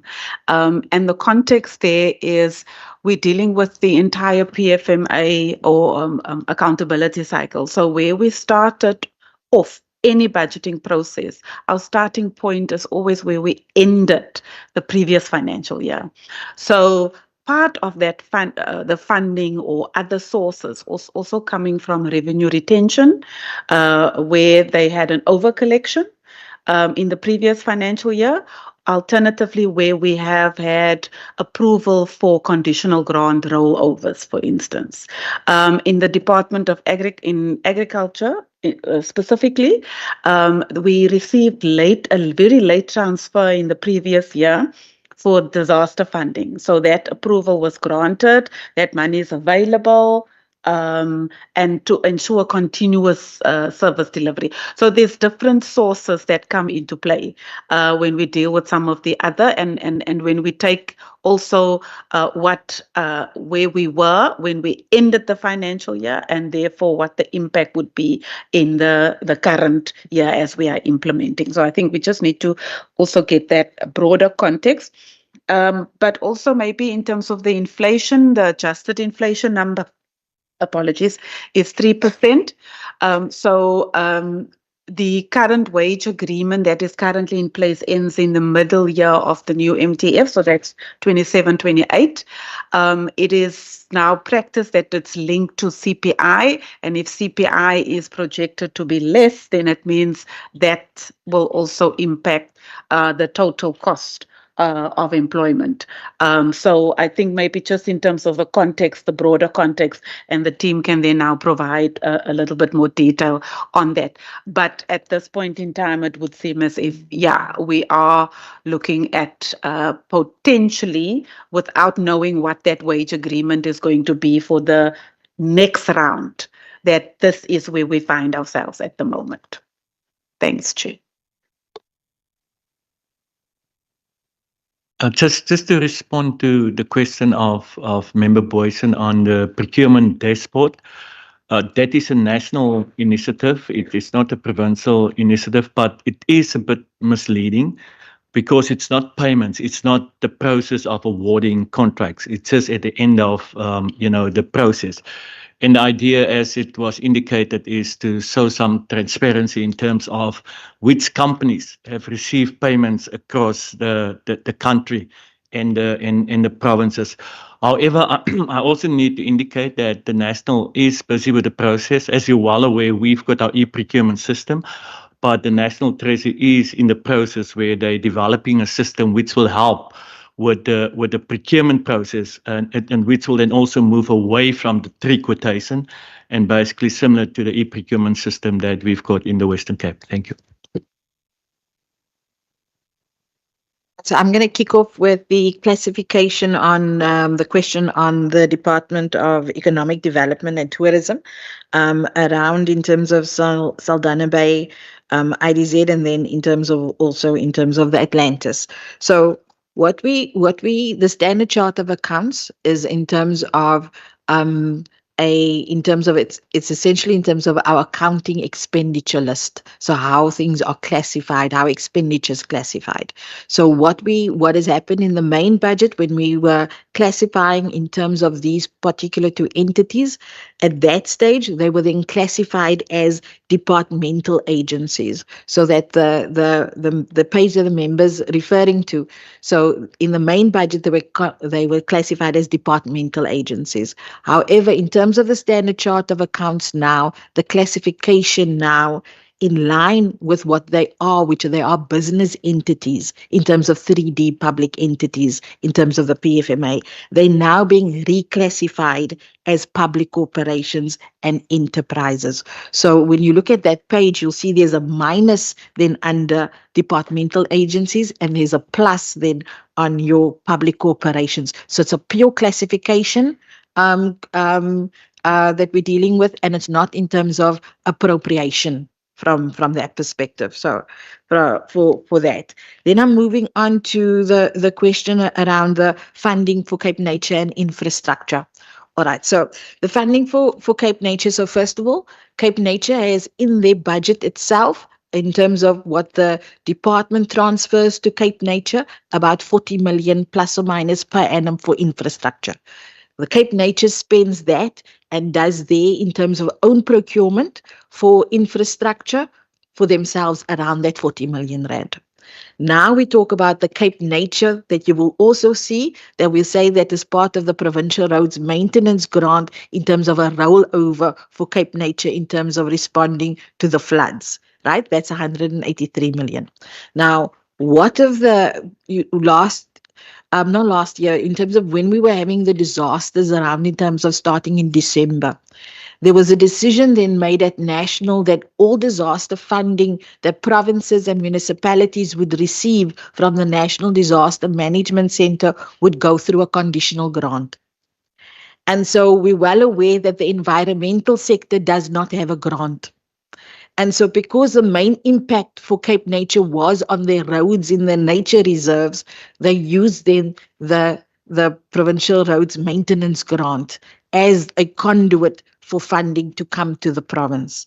And so what then was also decided then in the province is the fact that to do the quantum of about 183 million, if you have a baseline Cape Nature now, if you have a baseline of about 40 million, that is in terms of a bigger ask in terms of procurement, in terms of infrastructure planning, and therefore it was also more efficient to go with the roads maintenance grant that the Department of Infrastructure would then handle that response to the floods for Cape Nature, then on behalf of Cape Nature. So that hopefully explains the 40 million that they deal with, and then what is infrastructure dealing with on behalf of Cape Nature. All right. So then in terms of the challenges with the Liquor Authority and the overspend. So the overspend that we're reporting in Q2 for about 2.5 million rand, that is in terms of an overspend in terms of IT equipment that was ordered in 24-25 and was supposed to be spent in 24-25, but the delivery of it only happened in 25-26. So the entity could not in terms of spend that 2.5 million in 24-25 because they did not receive the goods as yet. So what that then creates is a commitment then in the new financial year in terms of that funding. How for an entity, how they deal, because they don't necessarily have a rollover, but they do have an opportunity to apply to the Treasury in terms of a retention of surpluses. So this would be then defined as a retention of surplus because it is a surplus from 24-25 that is now a commitment in 25-26. I then can indicate to the committee that that has been subsequently approved, and therefore, as I said in the presentation, we do not see any risk on that over expenditure because the entity now has the funds in order to spend it. I think that, Chair, through you, Chair HOD, I think you wanted me to speak about in terms of the salaries, the wage agreement, some of the detail around that. Is it? All right. So in terms of the wage agreement, so first of all, the wage agreement that we've had that we concluded in terms of March 2025. And that means in terms of we have a 3-year wage agreement. We have a wage agreement 25, 26, 26, 27, and 27, 28. So that wage agreement that we have agreed upon with labor is in terms of a bandwidth. A bandwidth between 4 and 6% has been the agreement. So the agreement then further states if there is a change in CPI, and in terms of, because at that stage that was the bandwidth of CPI, 4 to 6% at that time. And therefore, when there is a change, the agreement goes further. When there is a change in that CPI becomes lower than the 4%, then, for example, as it is now 3%. We then, as the employer, would then stick to the 4%. What does that then imply? It implies then that for the 26-27, the 27-28 financial year, yes, CPI is lower, but the wage agreement is what we will be paying will be 4%. Would that be an increase that's needed for votes? The answer is no. Votes have been budgeting for 4.5%. So they will be able to still, in terms of pay the 4%. Where we now get to where we do not have as yet an answer for the 26 MTF is that final year, which is then in terms of the 28-29 financial year, because we need to have a new wage agreement where that's concerned. Then the CPI of the current CPI that's now been changed 3% will then be taken into consideration in the new wage negotiation that would have to happen for that period. Thank you, Chair.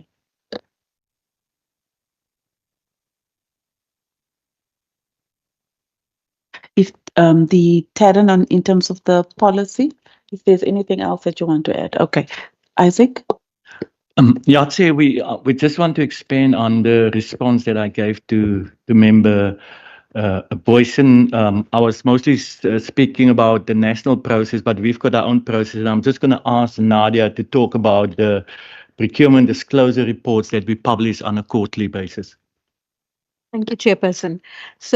So we have, since COVID-19, developed our own system of monitoring procurement expenditure and what departments do on a quarterly. I think we started in COVID doing it on a monthly, sometimes weekly basis, and then we've slowly graduated to doing that in a quarterly basis because the information is not as regularly available as we did at COVID-19. We issue quarterly, it's a quarter later than the information, because you need to then do all the reconciliations on VAS and LOGOS and using different data sources from different systems. So I mentioned VAS, LOGOS, and then the e-procurement system, but these things are also matched to the National Central Supplier Database as well as our own provincial supply database. To get a context in terms of who we spent, what we bought, and how we paid them, but also in terms of what our strategic priorities are, what are the initiatives around our strategic commodities, top 20 suppliers, top 20 commodities, etc. Any deviations from competitive bidding processes, etc. Volumes of opportunities and opportunity creation. So it's a little bit much wider than what National would be publishing, because we do look at our own provincial priorities in terms of the PDR as well. And we will have the next quarter in December for the third quarter, and then the final information on the fourth, and then your whole annual report in the first quarter of the new financial year. Quarter on quarter, we expand on our offering just to have transparency around the information that we have that relates to procurement. Thank you, Chairperson.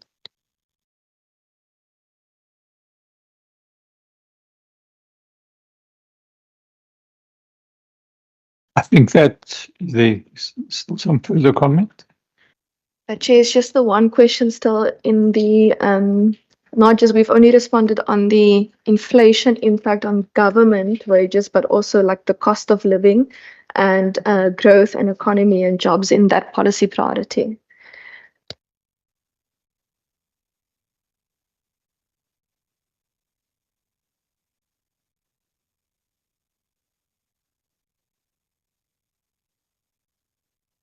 Can I ask that the member maybe just repeat the question? Yeah. Yes, certainly we can do that. I think, Member Nkondlo, you spoke, I think, on cost of living side, I think. If you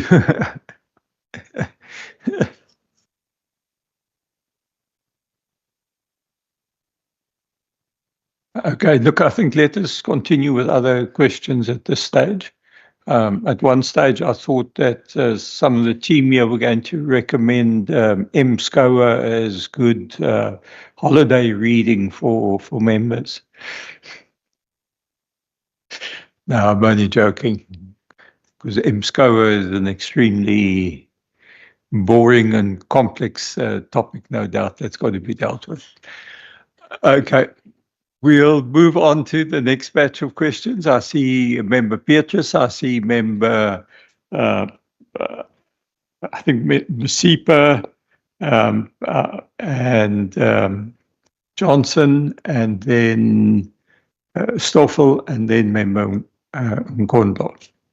I must just remember the order now. Thank you, Chair. Chair, I'm still on the JPTN issue of that 56 million. I think it's unacceptable, Chair, that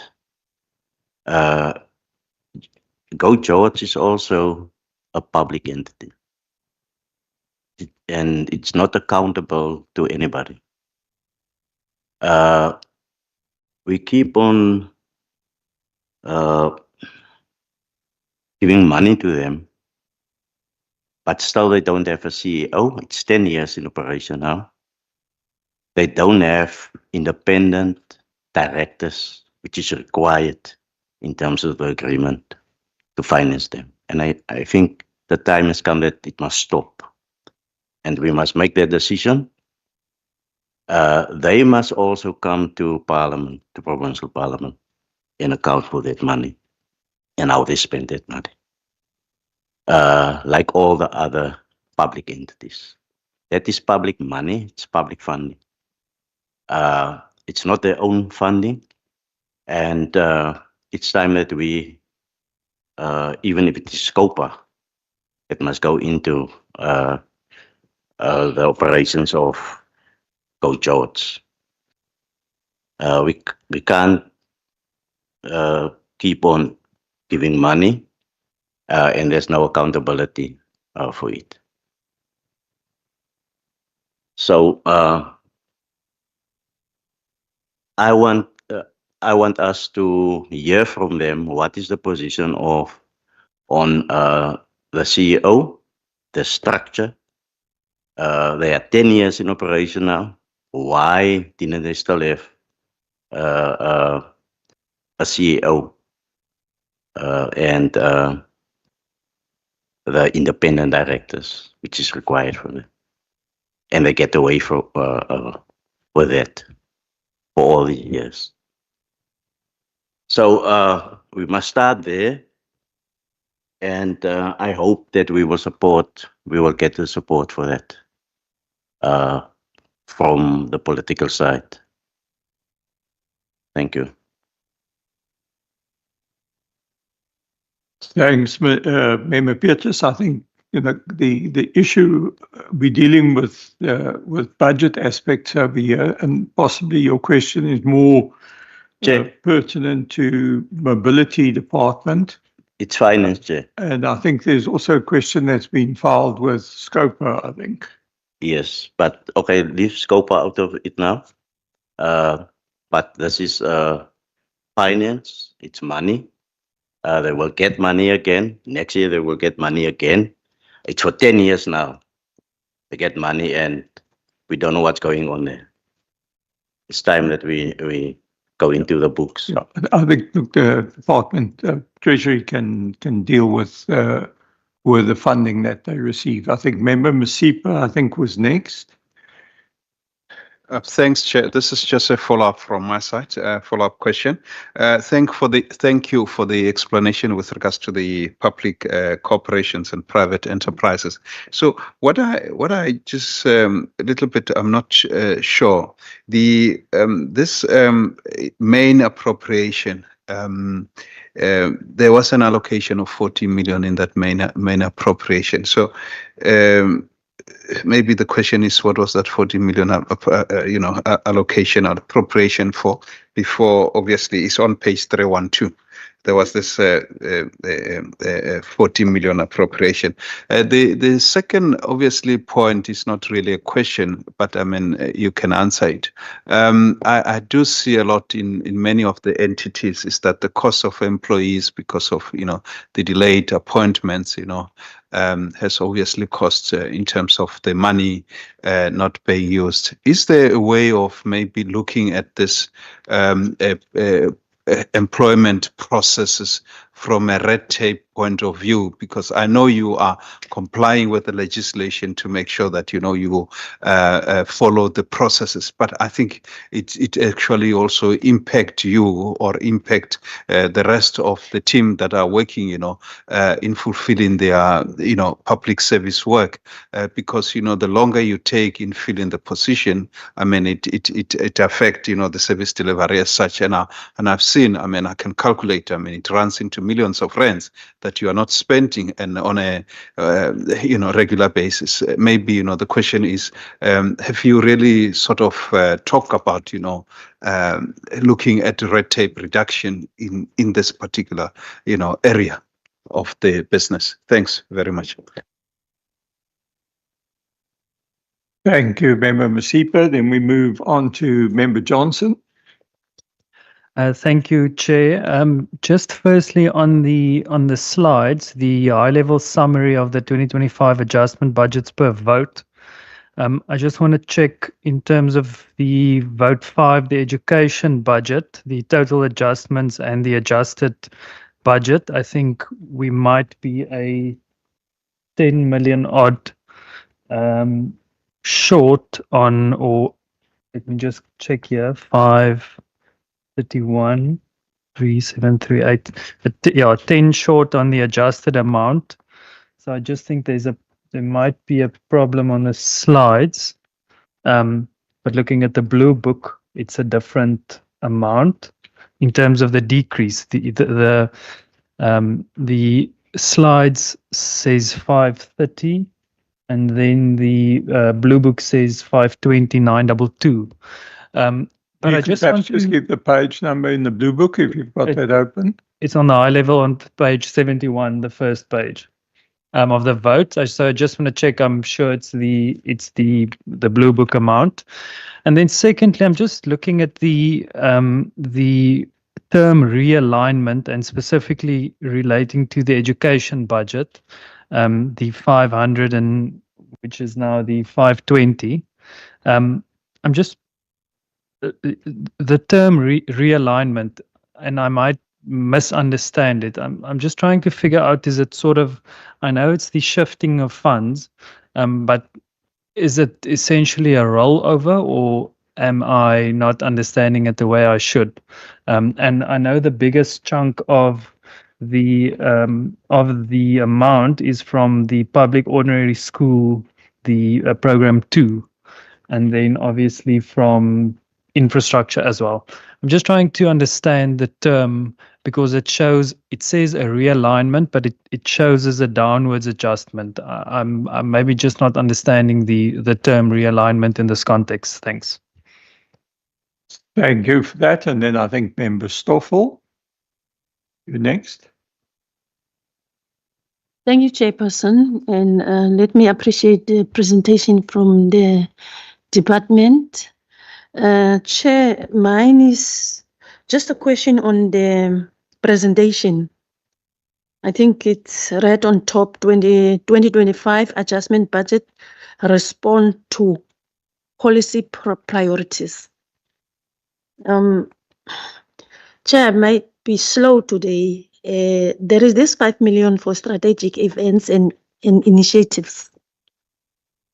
And I'm not sure whether that amount has been allocated to a department, and if so, which department is it?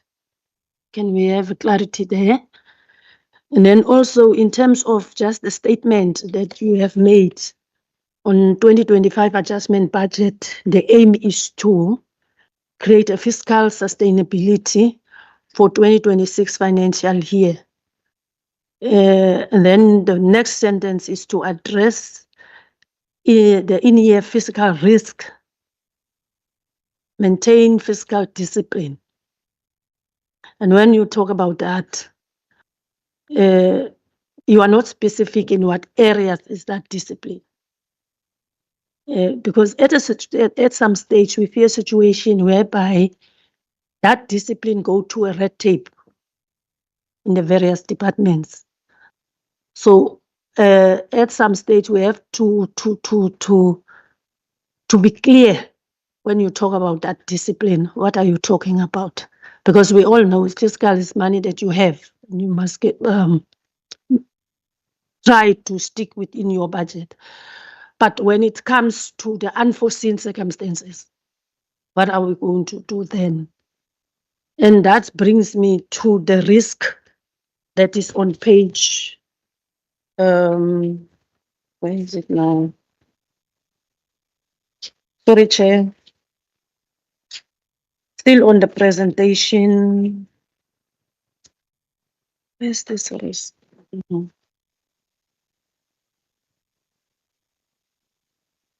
Oh, I'm a bit slow today, sorry. Let me go to the presentation. There's no page number, but the topic is key points from the National MTBPS and implications of the Western Cape. Now, the blue block at the bottom, if you go there, the risk to the fiscal outlook. I couple that with that. I hope you are with me. If you look here, this one, there is this blue block. Now my risk that explanation is referring to this block in terms of, I hope MEC you understand me. Yes, yeah.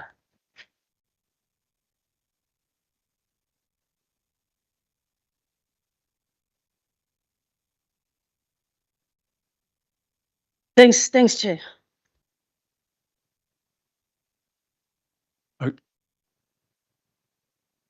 Yes, I'm done.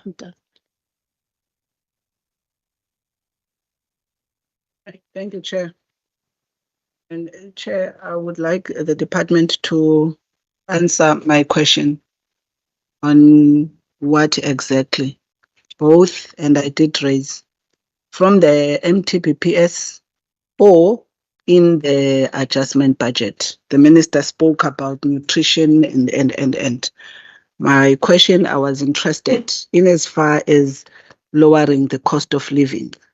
What is the plan and what is being financed to help, lower the cost of living? So I'm still awaiting that response. The other issue I wanted to ask is that I think in the presentation, on the slides, it has been mentioned that the projected growth, provincial growth, is 1.2, and I think in this blue book, it indicates it's 1.2 for this current financial year and 1.6 for 2026.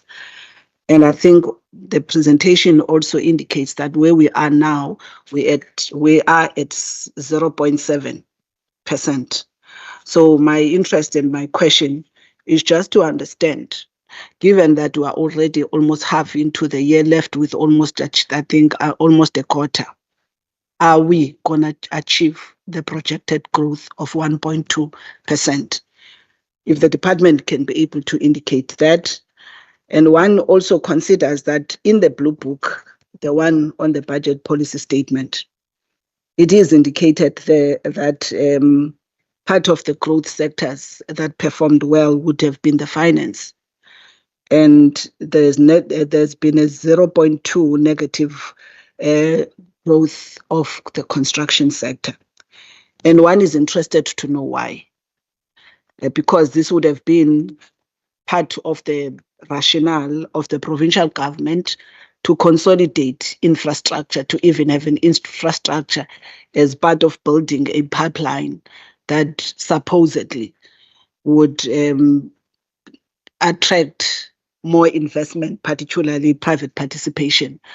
And obviously, renovations, new construction projects. So I'm wanting to understand what could have been the contribution of a negative growth in the construction space, given that we pin our growth for this strategy, the G4J, towards such. And then also in page 36 of this book, Chair, I read there in the COE strategy the number of issues that are being raised. One issue I want to ask a provincial treasurer, and in its conversation with the Premier's office, where this mandate or where this issue is being managed, is that on one hand, Chair, the population of the province is growing at a rapid rate.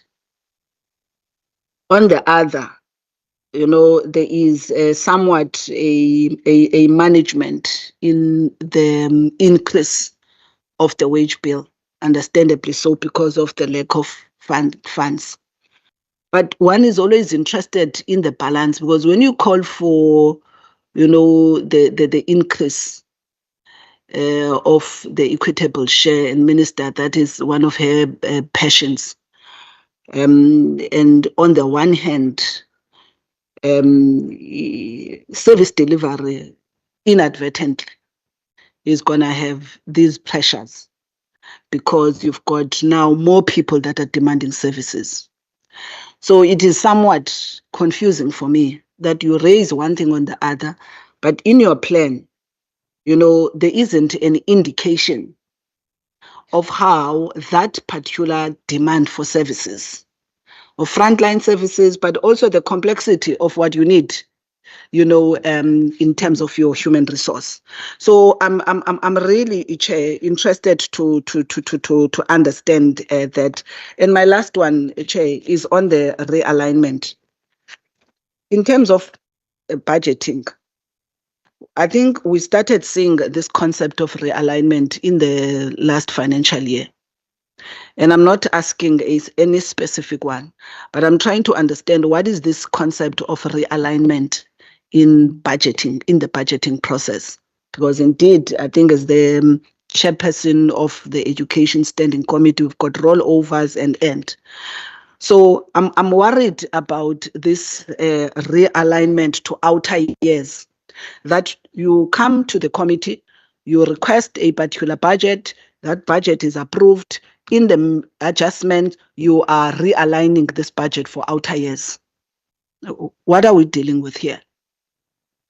Chair. So I'm interested in understanding from the colleagues that what is this concept of realignment? Because if you are asking for money in this particular financial year, the assumption is it is because of your baselines, it is because of your needs, and you can't, in the middle of the year, you then decide that no, I do need this money, but this money now I'm asking for it to be realigned into the outer years.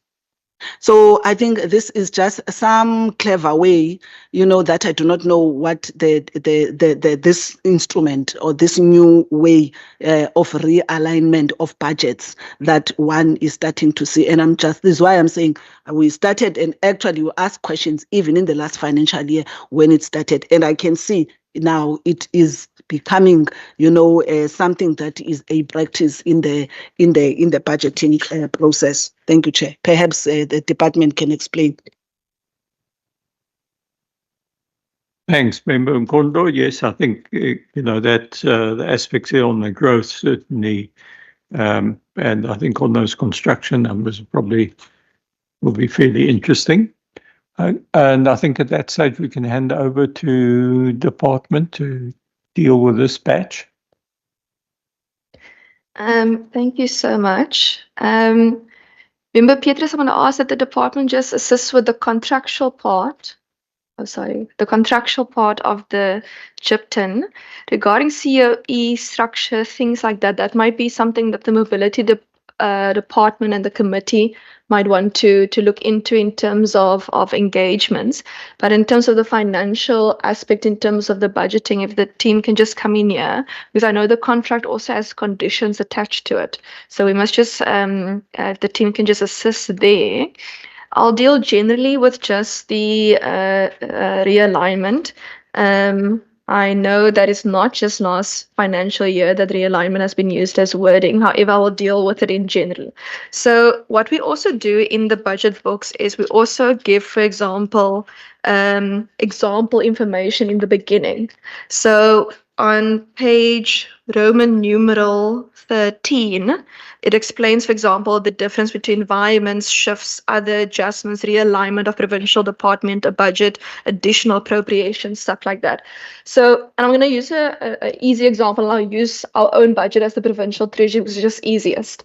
So if you have a particular amount for a program, and you see that you're not necessarily going to be able to spend that particular amount by the end of the financial year, your adjustment budget, that was now today, is any changes that you want to bring to your main budget.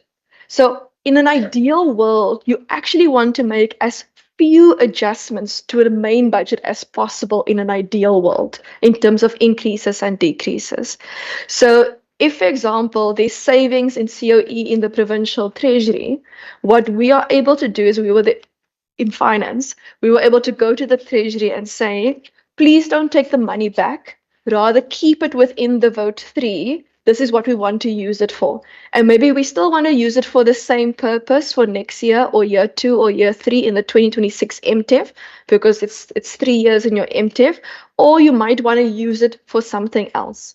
So every department must go to their respective committee and indicate what are they using their realigned money for. What we as a treasury now for this committee's purposes come and do is we show the total realignment across all of the departments and the big ticket items within that in order to show you what was those big ticket items, but also if we're picking up trends. So one of the trends we picked up was due to the fact that the national budget this year was late. It might not be like that every single year. There might be completely different reasons in a different financial year why someone is realigning funding, for example. But every single department in every committee must explain what specifically is their realignment for, in which year are they putting it, and what are you shifting from and what are you shifting to. So it's the exact same as if you're working with your own budget and you're saying, actually, my procurement came out at 9 Rand instead of 10 Rand, so I have a 1 Rand difference. Can I put the 1 Rand maybe into next year for procurement for next year? I'm making a very simplified example, but I'm just trying to illustrate what really we're talking about when we speak about realignment specifically. You also have environments and shifts. So sometimes within your department, you see actually the one unit within or the one program in my department might need less money and the other program might need more money. So you're able to also make changes within your department without sending money back to the center. Then if you do a shift, an easy example is when we, for example, pay Microsoft licenses. So as departments, the Department of the Premier assists all departments with Microsoft licenses. So when we make payments, we then shift money from our budget to their budget. But on the difference between the two slides regarding the realignment in education and the 530, the 530 is the net effect of increases and decreases. That's not the realigned amount. So whatever is increased in the budget and whatever is decreased in the budget, that comes to a net effect, and then that will be in that table of 530. The realigned amount is where we explain what are we realigning specifically in a particular vote. But I'll just ask the team just to go through those specific items for you again. In terms of HR and the ICG cluster, because our employment processes, member MASIPA, and the legislation and that falls under our ICG clusters with the Department of the Premier, the CSC is under immense pressure currently with assisting with appointments. And I'll just ask the team to just speak a little bit about the legislation and processes that departments have to go through in order to make appointments. So when you appoint someone, you as a department, you have to budget for the full 12 months in your budget for that post. However, if you appoint someone in June, you're not going to get the April and May money back, because now you must come to adjustment and you must say, actually, but I'm not going to pay someone from April. I'm going to pay them from June when we appointed them. So you can have 2 months of savings in your budget. So that's, for example, a realignment. So you might have appointed the person, but you still have money that now you can't spend because you're not going to overpay someone. So then you come back and you say, actually, this is what I want to use that saving for. And depending what you want to use that saving for, we then have a conversation with respective departments in this regard. In terms of the policy priorities, I'll just ask that our team just speaks to the different policy priority questions. I know for the strategic initiatives, Member Stoffel, it's specifically related to investment attraction. So previously in the main budget, you would have seen, for example, funding for the Regional Leaders Summit, and you would have also seen funding for the Investment Summit and also for things like B20 related events in the different departments. This particular investment attraction money will flow through the Department of the Premier, and that's related to, you can't just have a Regional Leaders Summit and then afterwards nothing happens. You must now land the investment. So the money in the budget is in order to make sure we land the different investments. And I'll just ask the team just go into a little bit more detail in that regard. The in-year risks. So for example, the reason we have that block of the pressures of Q2, and Q2 is always important because it's essentially your halfway mark. So we use the Q2 where we say, actually, these are the pressures on departments. And even though it's not an overspending, it's a projected overspending. So now we use the adjustment budget to say, how are we responding to the projected expenditure of that particular department? And what is it about? For example, DCAS and Department of Community Safety had previous commitments that materialized in this financial year. So now we can't say we're not going to pay the commitment. So that is a pressure on the budget. So that's what we mean when we say the pressure on the budget. In terms of the fiscal discipline part, the reason why fiscal discipline is so important is, I want to make an example of the agriculture spending that we received in the last financial year. The agriculture money that we received, I think, was 2 or 3 days before the end of the financial year. And that included, and then there was like a weekend in between. There is no way that agriculture was going to be able to spend that amount of money from national in 2 to 3 working days, because then it would have been fiscal dumping. And we don't want to have departments spending money on things that they're not supposed to be spending money on, that's not in line with their plans that they've submitted. So what you then do is, for example, you ask for the rollover to say, we would like to spend the money, please give us more time in order to spend that money. With health and education, the national minister, he made the announcement of the allocations in the main budget. We got the money in the adjusted, the division of revenue amendment. Essentially, we're getting it through that. And the MTBPS then said, okay, it's not a provisional allocation now, it's an allocation. But currently we are in December. December, when we all go on recess and departments are closed. January, when you come back, maybe mid, and then the division of revenue gets signed by the president and your premier in terms of adjusted budget, if everything gets passed. Now you mid-Jan. That actually only leaves you the month of February and the month of March in the financial year currently to spend your money. So what we had a conversation with departments about is, realistically, you're not necessarily going to be able to spend that money right now. And we also want to give you the opportunity to put a plan in place for how you want to spend the money. So that's when we speak about provisional allocation in the 2026 main budget. So we've provisionally allocated money for health as well as for education. That means essentially that they're not going to spend the money right now. You're not going to see it in the book, that particular provisional allocations. You will see it in the 2026 main budget, because realistically, we have to be honest with ourselves regarding the ability to spend. And that's when we talk about really about fiscal discipline and prudency within this year's context. It might be different next year, that what fiscal discipline might be referring to. But within this year's adjustment context, we're speaking a lot about that. The blue block, I'm just going to ask the team to go into the 3-4 sections of detail for you. For example, if growth at a national level changes, or if the taxation at a national level changes, it then changes the national basket of money that obviously we collect. That national basket of funds will determine how much all 9 provinces as a whole get. And whatever that pot of money is that we get as the 9 provinces and the provincial equitable share formula, it then determines what every single province gets. So when taxation is, for example, less than what we anticipated at a national level, because national does have more taxation raising ability than we do as a province, then it does affect the split between national, between province, between local government, and how much provinces get. So that's just some examples. In terms of the peers generally, so when we look at the increase in the provincial equitable share formula funding, this is data update. So that's when Stats SA, they publish data every year, and then based on the data that they publish, they update it. So for example, the poverty data came out recently, and then the PAYS was updated. Every year you have new numbers for learner enrollment from a province, it gets updated. Every year you have new feet to your clinic and your hospitals, it gets updated. It is not a review of the PAYS. The PAYS in and of itself currently still does not give a higher weighting for population growth. It currently still does not give a higher weighting for economic growth.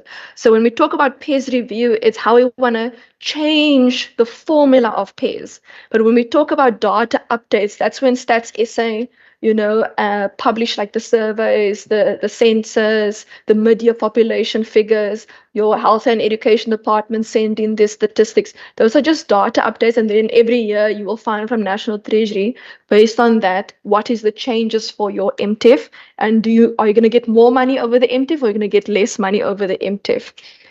In terms of the cost of living, I'm just going to ask the team, especially to speak about growth for jobs and that portfolio.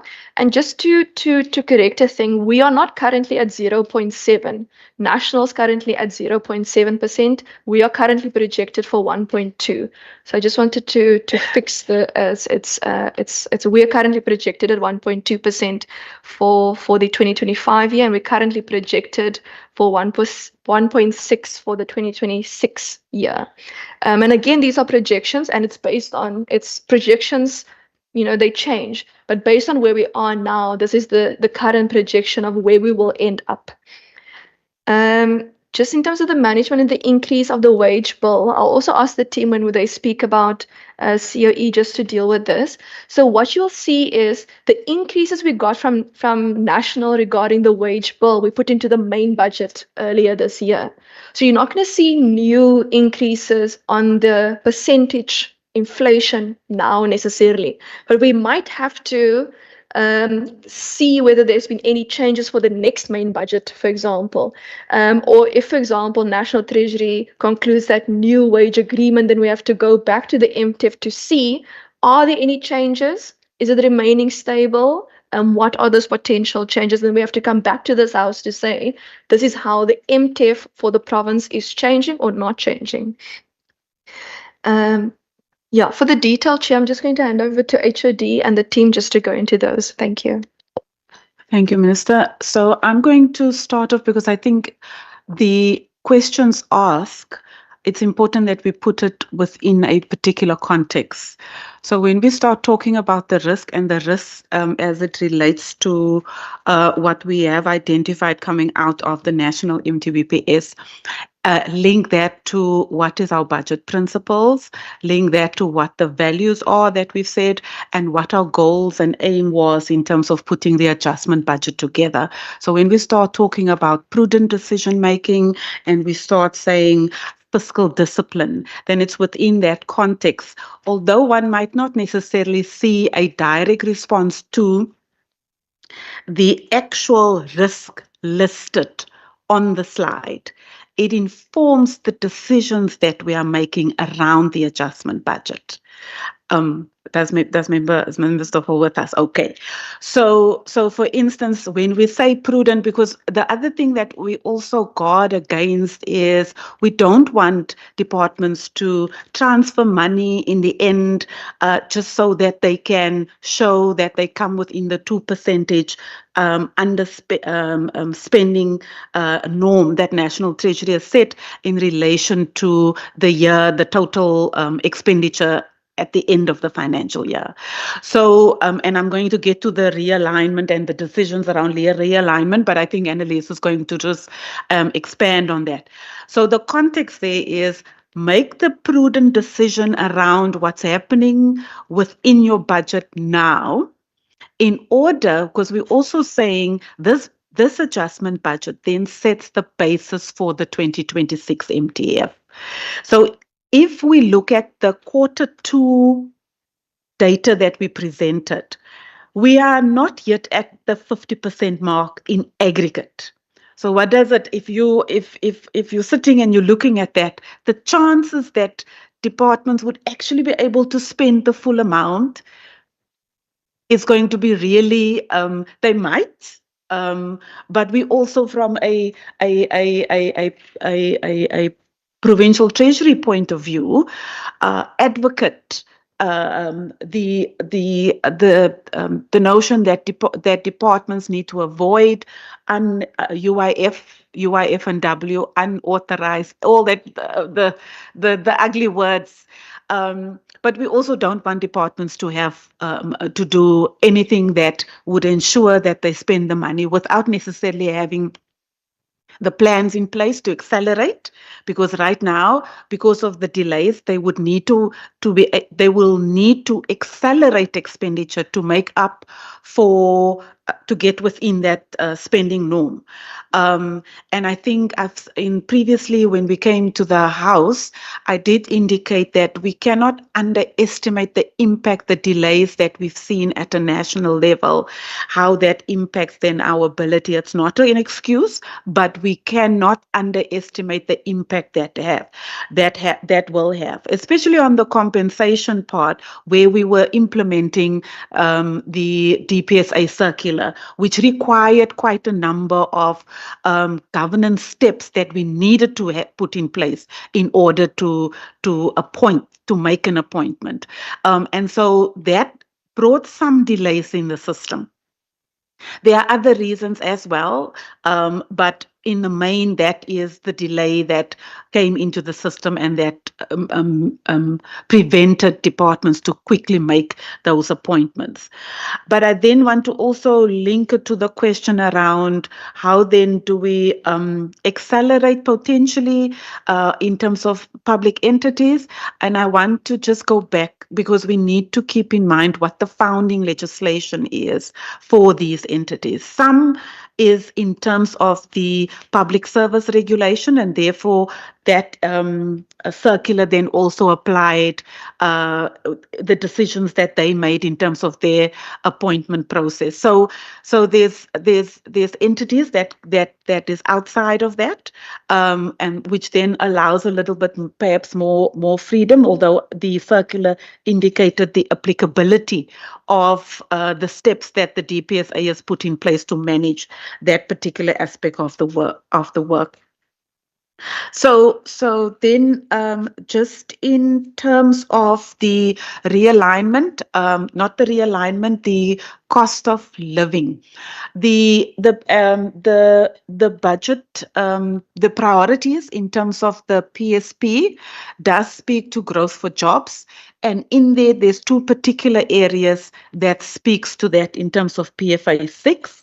Darren can also expand, but the two areas that would directly link to the impact it will have on the cost of living or impacting the cost of living for residents directly would be our supply of housing, as well as a cost-effective mobility or transportation. So those are the two areas. Both of them are contained within PFA 6. It's also linked to the observations made by Member Petrus around the gypton, but it also links to our commitment. It's a contractual commitment that we have. And therefore, the 56 million speaks to that contractual commitment. If there's anything else that the member or the committee raises, then it is, as the chair indicated, it would have to be with the Department of Mobility. But from where we are sitting, there's a contractual obligation, and we need to honor that. Again, it speaks to our principles around being prudent, but also responding to what is already agreed to in the system, and therefore it would be the responsible thing to do. This contract comes to an end in December 2026. So this allocation is towards the end of that contract, and this is really to get the contract towards for its last phase of implementation. And so the Department of Mobility would be able to provide the committee with more information around that. I think there was quite a number of questions, but I think just in terms of report, which is the 14 million, I think Annalise you will cover that part. Yeah, I think let me hand over to you for that now. Thank you. I'm going to kick off with the 14 million question, and the 14 million rand question was related to the public corporations in the main budget column of page 312, which is now, I've just remembered the number in my head based on the question. So at that stage, and when we tabled the main budget, the Department of Economic Development and Tourism budgeted 14 million rand, which related to G4J projects, and that was mainly in terms of export competitiveness and the export accelerator program. The actual entities in terms of the actual private enterprises at that stage, I think that the detail the department can be asked in terms of to provide, but that is essentially the 14 million and what it was for. In the main budget. I want to then go to HOD, if you allow me. There was about the red tape on cost of employees. So quite rightly so. It's when we come back, hopefully, in terms of all safely from leave, we as the HR, we call ourselves the HR family in terms of the CSC education HR component, as well as the health component HR, is that we're needing to sit in terms of the red tape. It is becoming a problem for us in the Western Cape. So, and the red tape is coming from regulations and guidelines and circulars that the DPSA is setting. We just received a few new circulars around it, which would increase the red tape. So one of the strategy which we want to employ is to indicate to the DPSA that, you know, in the Western Cape, some of the practices we have that we actually believe that we have in terms of some of the most innovative, but also the most prudent decisions around COE. And therefore, we consider ourselves one of the best practices. So to overcome this red tape is to then have an agreement with the DPSA about best practices, and therefore not try to limit in terms of how our recruitment is done, but rather in terms of talk about efficiency around recruitment and what is best practice. I said this before, we're different to all the other provinces. So the DPSA circulars and the regulation works when you want to slow down COE. Yes. However, in the Western Cape, we already in terms of quite finite in our COE. We want to accelerate COE. So it's different. And therefore we have to have this different strategy for 2026 going ahead. So that is in progress. I then wanting to deal with just to add on to the term in terms of realignment. So Minister is quite right. On page 13, Roman 13 in the book, it gives the definition of realignment.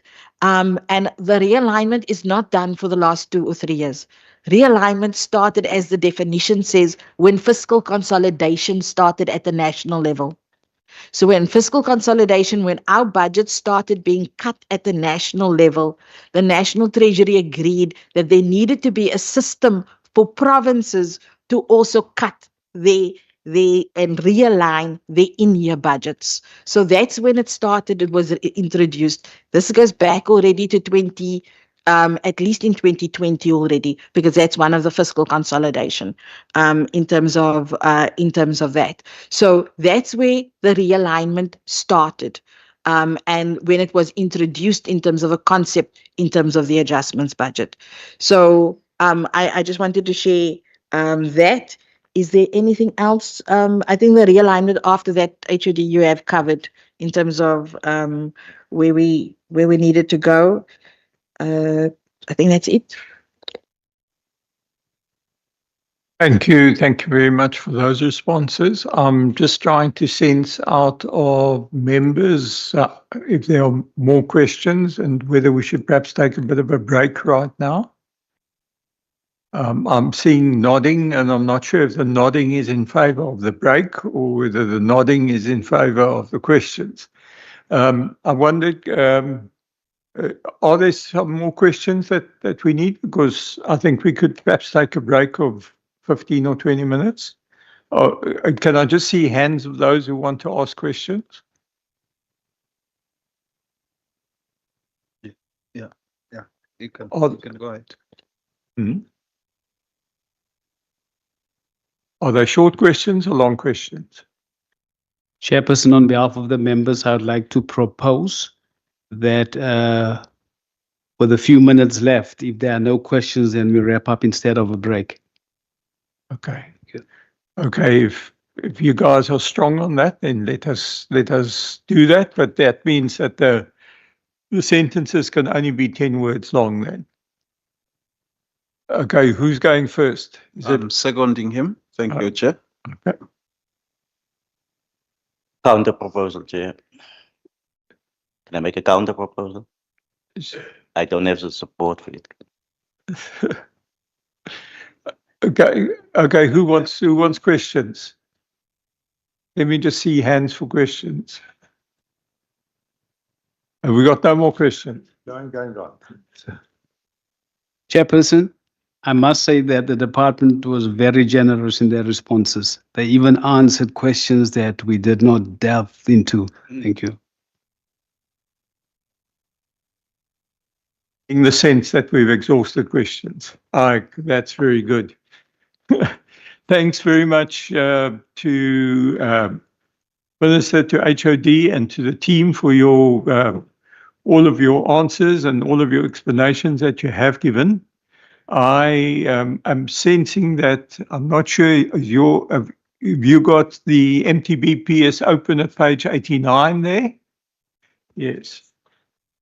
And I think perhaps that page 89, maybe it's worth a bit of explanation, because I think it is something that we should all be looking at. And there are probably more questions we should be asking ourselves than the answers that we are getting there right now. And I think it's part of the challenge that we face. So I think over to you, Minister, and your team on that. Thank you, Chair. It was almost as if you read my mind because at the same time I had page 89 open as well. And before I just do conclusion, I actually want to say is I know I spoke about in the beginning about some of the innovations in the book, but I really want members, and we do this work in conjunction with the Department of the Premier. We do this work in conjunction with all of our departments where they sit on the different policy portfolios. For example, on page 80, this is the first time we've ever tracked where we started on the energy resilience program and where we are now in this format. On page 89, we've even added to the maturity in terms of how we're tracking G4J, and every single policy priority and every portfolio is different, of course, but every cluster goes and sits and they have a discussion about how are we tracking impact. Specifically, safety, for example, you'll find on 97. There's an EHAC one on page 108. There's an ICG one on 117, and you'll really be able to start seeing how departments are putting the indicators in such a way where we ask ourselves is what is the final outcome we want? What is that final outcome? And yes, it might not necessarily be in your APP because your APP is different things that an auditor general goes and sits and measures in terms of the law. But at the end of the day, what do we want to see on the ground? We want to see less people that are 15 to 24 that are not in employment, education and training. We want them reduced. We want less people in poverty, for example. And those type of things are very difficult to track. But when we start looking at all the various different measurements, it starts giving us a bigger picture of what is going on in terms of data and evidence. And I encourage members that through your different committees, through your different departments, where you have recommendations for them in terms of how we do tracking or even to us, please do let us know because this is a new innovation. We always hope to improve upon the work that we do in this regard. And I just want to say, Chairperson, thank you to yourself, to the members, for all the questions. It always gives us a lot of food for thought and assist us in working upon different publications, but also improving our work across the bills and the budgets and so on. And I just want to say thank you to the team.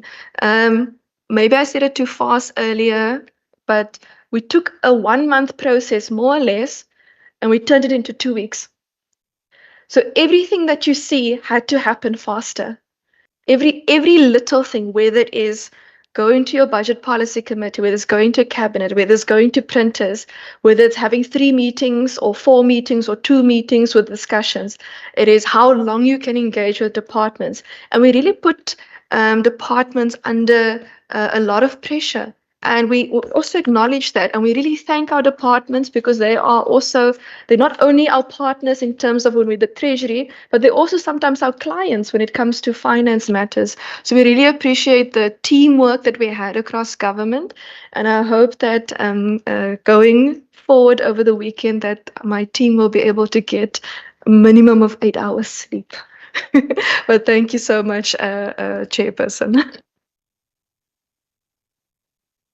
From my side, Chair, I'm not so sure because when we come back, we're going to take a break, Minister, but when we come back, it's really from 0 to 100 again. But also thank you to the committee, and the questions always gives us an indication of where to go to next. So we appreciate that, and we appreciate the fact that you engaging with the material and that we can have these discussions with yourselves. It also assists us in sharpening our tools and our pencils. And to the team, thank you. Thank you very much. Thanks, Chair. Yes, I think thank you very much for your participation, for the work that you're doing. And I think the level of innovation that you're bringing and adding to the process. And I think that is what is very valuable. And, I think this reference to page 89, when I was looking at it a little bit earlier, it starts to provide certain of the answers where we're talking about construction, for instance, on where we were and where we are now. And, you look at a number of these aspects over there I don't want to go into the detail, but it actually creates a certain amount of concern as to where we are in terms of the economy and the amount of work that needs to be undertaken to improve lives and to get those jobs out there ultimately and to make a better life for all of us. So thank you very much for your participation. You are now free to leave. Thanks very much. And then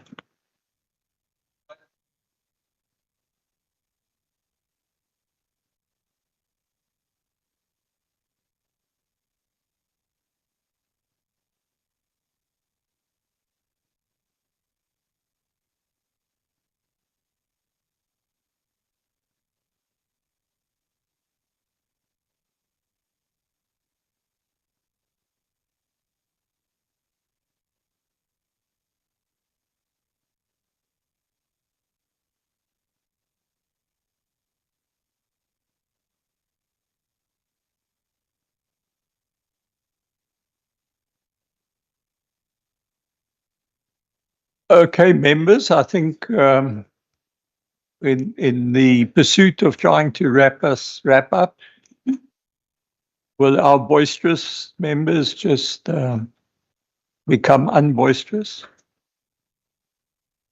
I think just looking to committee, looking at resolutions, looking at recommendations, any of that going forward at this stage. I think if we look at the overall aspect of the MTBPS, I think it is in fact flowing through from what was dealt at national level into what we are trying to do at the Western Cape here and trying to tackle those various issues. So I think what is positive is the improvement that we're starting to see in policy development and movement in policy development over a number of areas, which to me, I think we should see the benefits of it.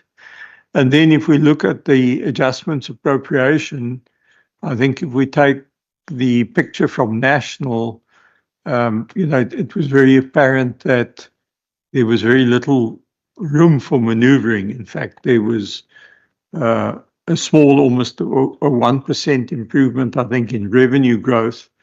And we also saw an element then of, call it shifting or realignment or whatever the terminology is, on certain projects that have not really materialized or taken off, that have been shifted into new years, and then a matter of reallocation in terms of a number of areas and the promises that have come through in the areas of the 1.7 billion that we're talking, which is then taking into account the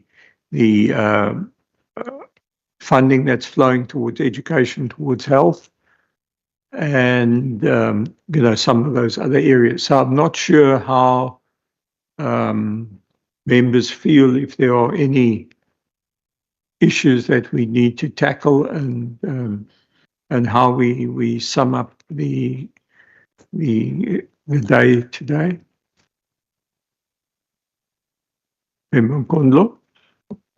Thank you, Chair. The Chair, in light of the fact that I think National Treasury is coming to present their own adjustment budget very soon, one is interested to understand further this concept of realignment, as it says that it emanated from the fiscal consolidation.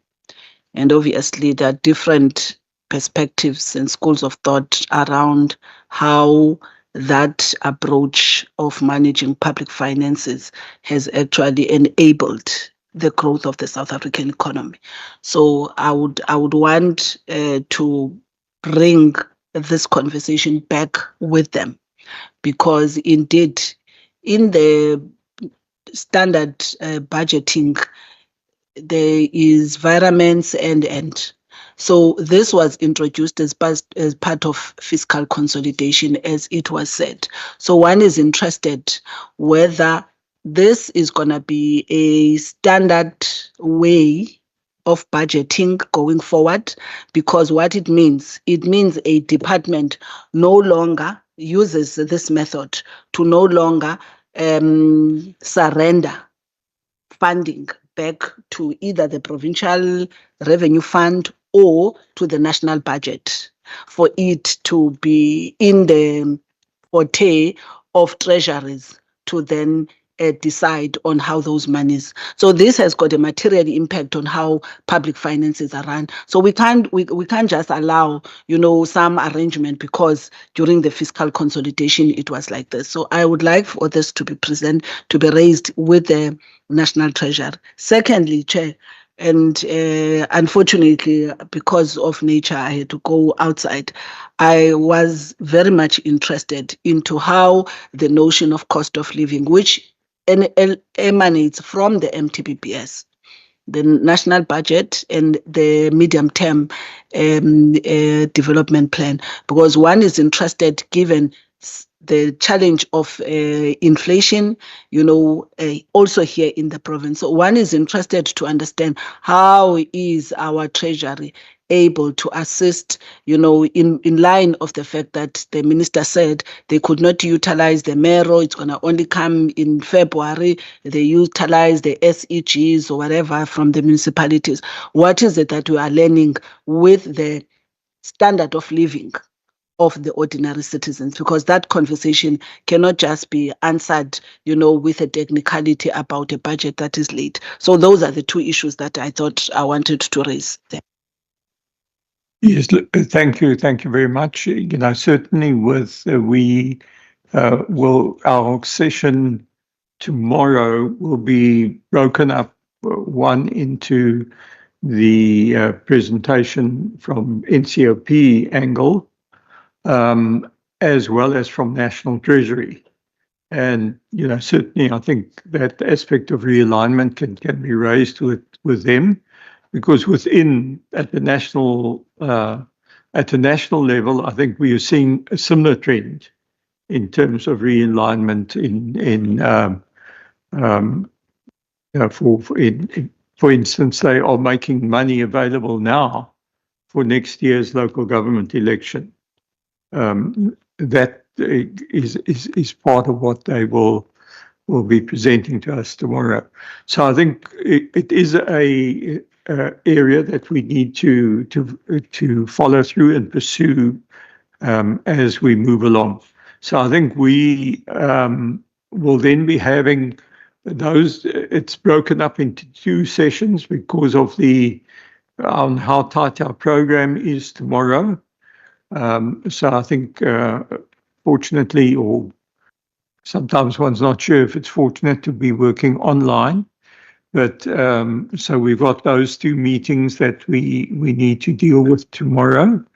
And then next week, we're moving in to our ultimate mandate and the preparation of our mandate going forward.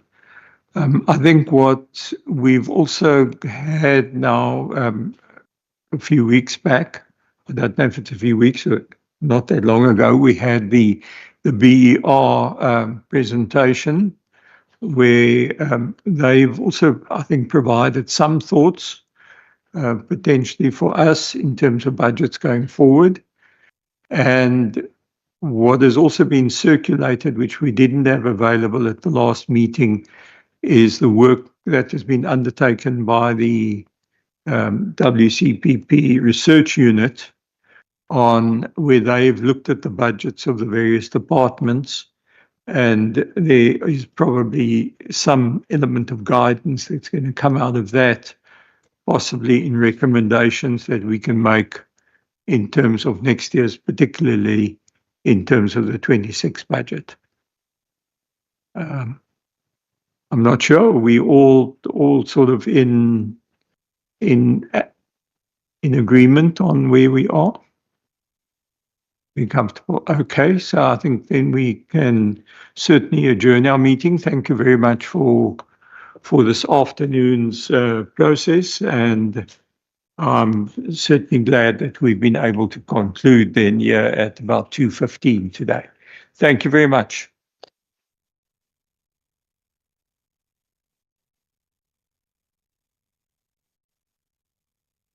There are snacks at the back. Colleagues, there's some lunch and snacks at the back there. We can't realign that into next year.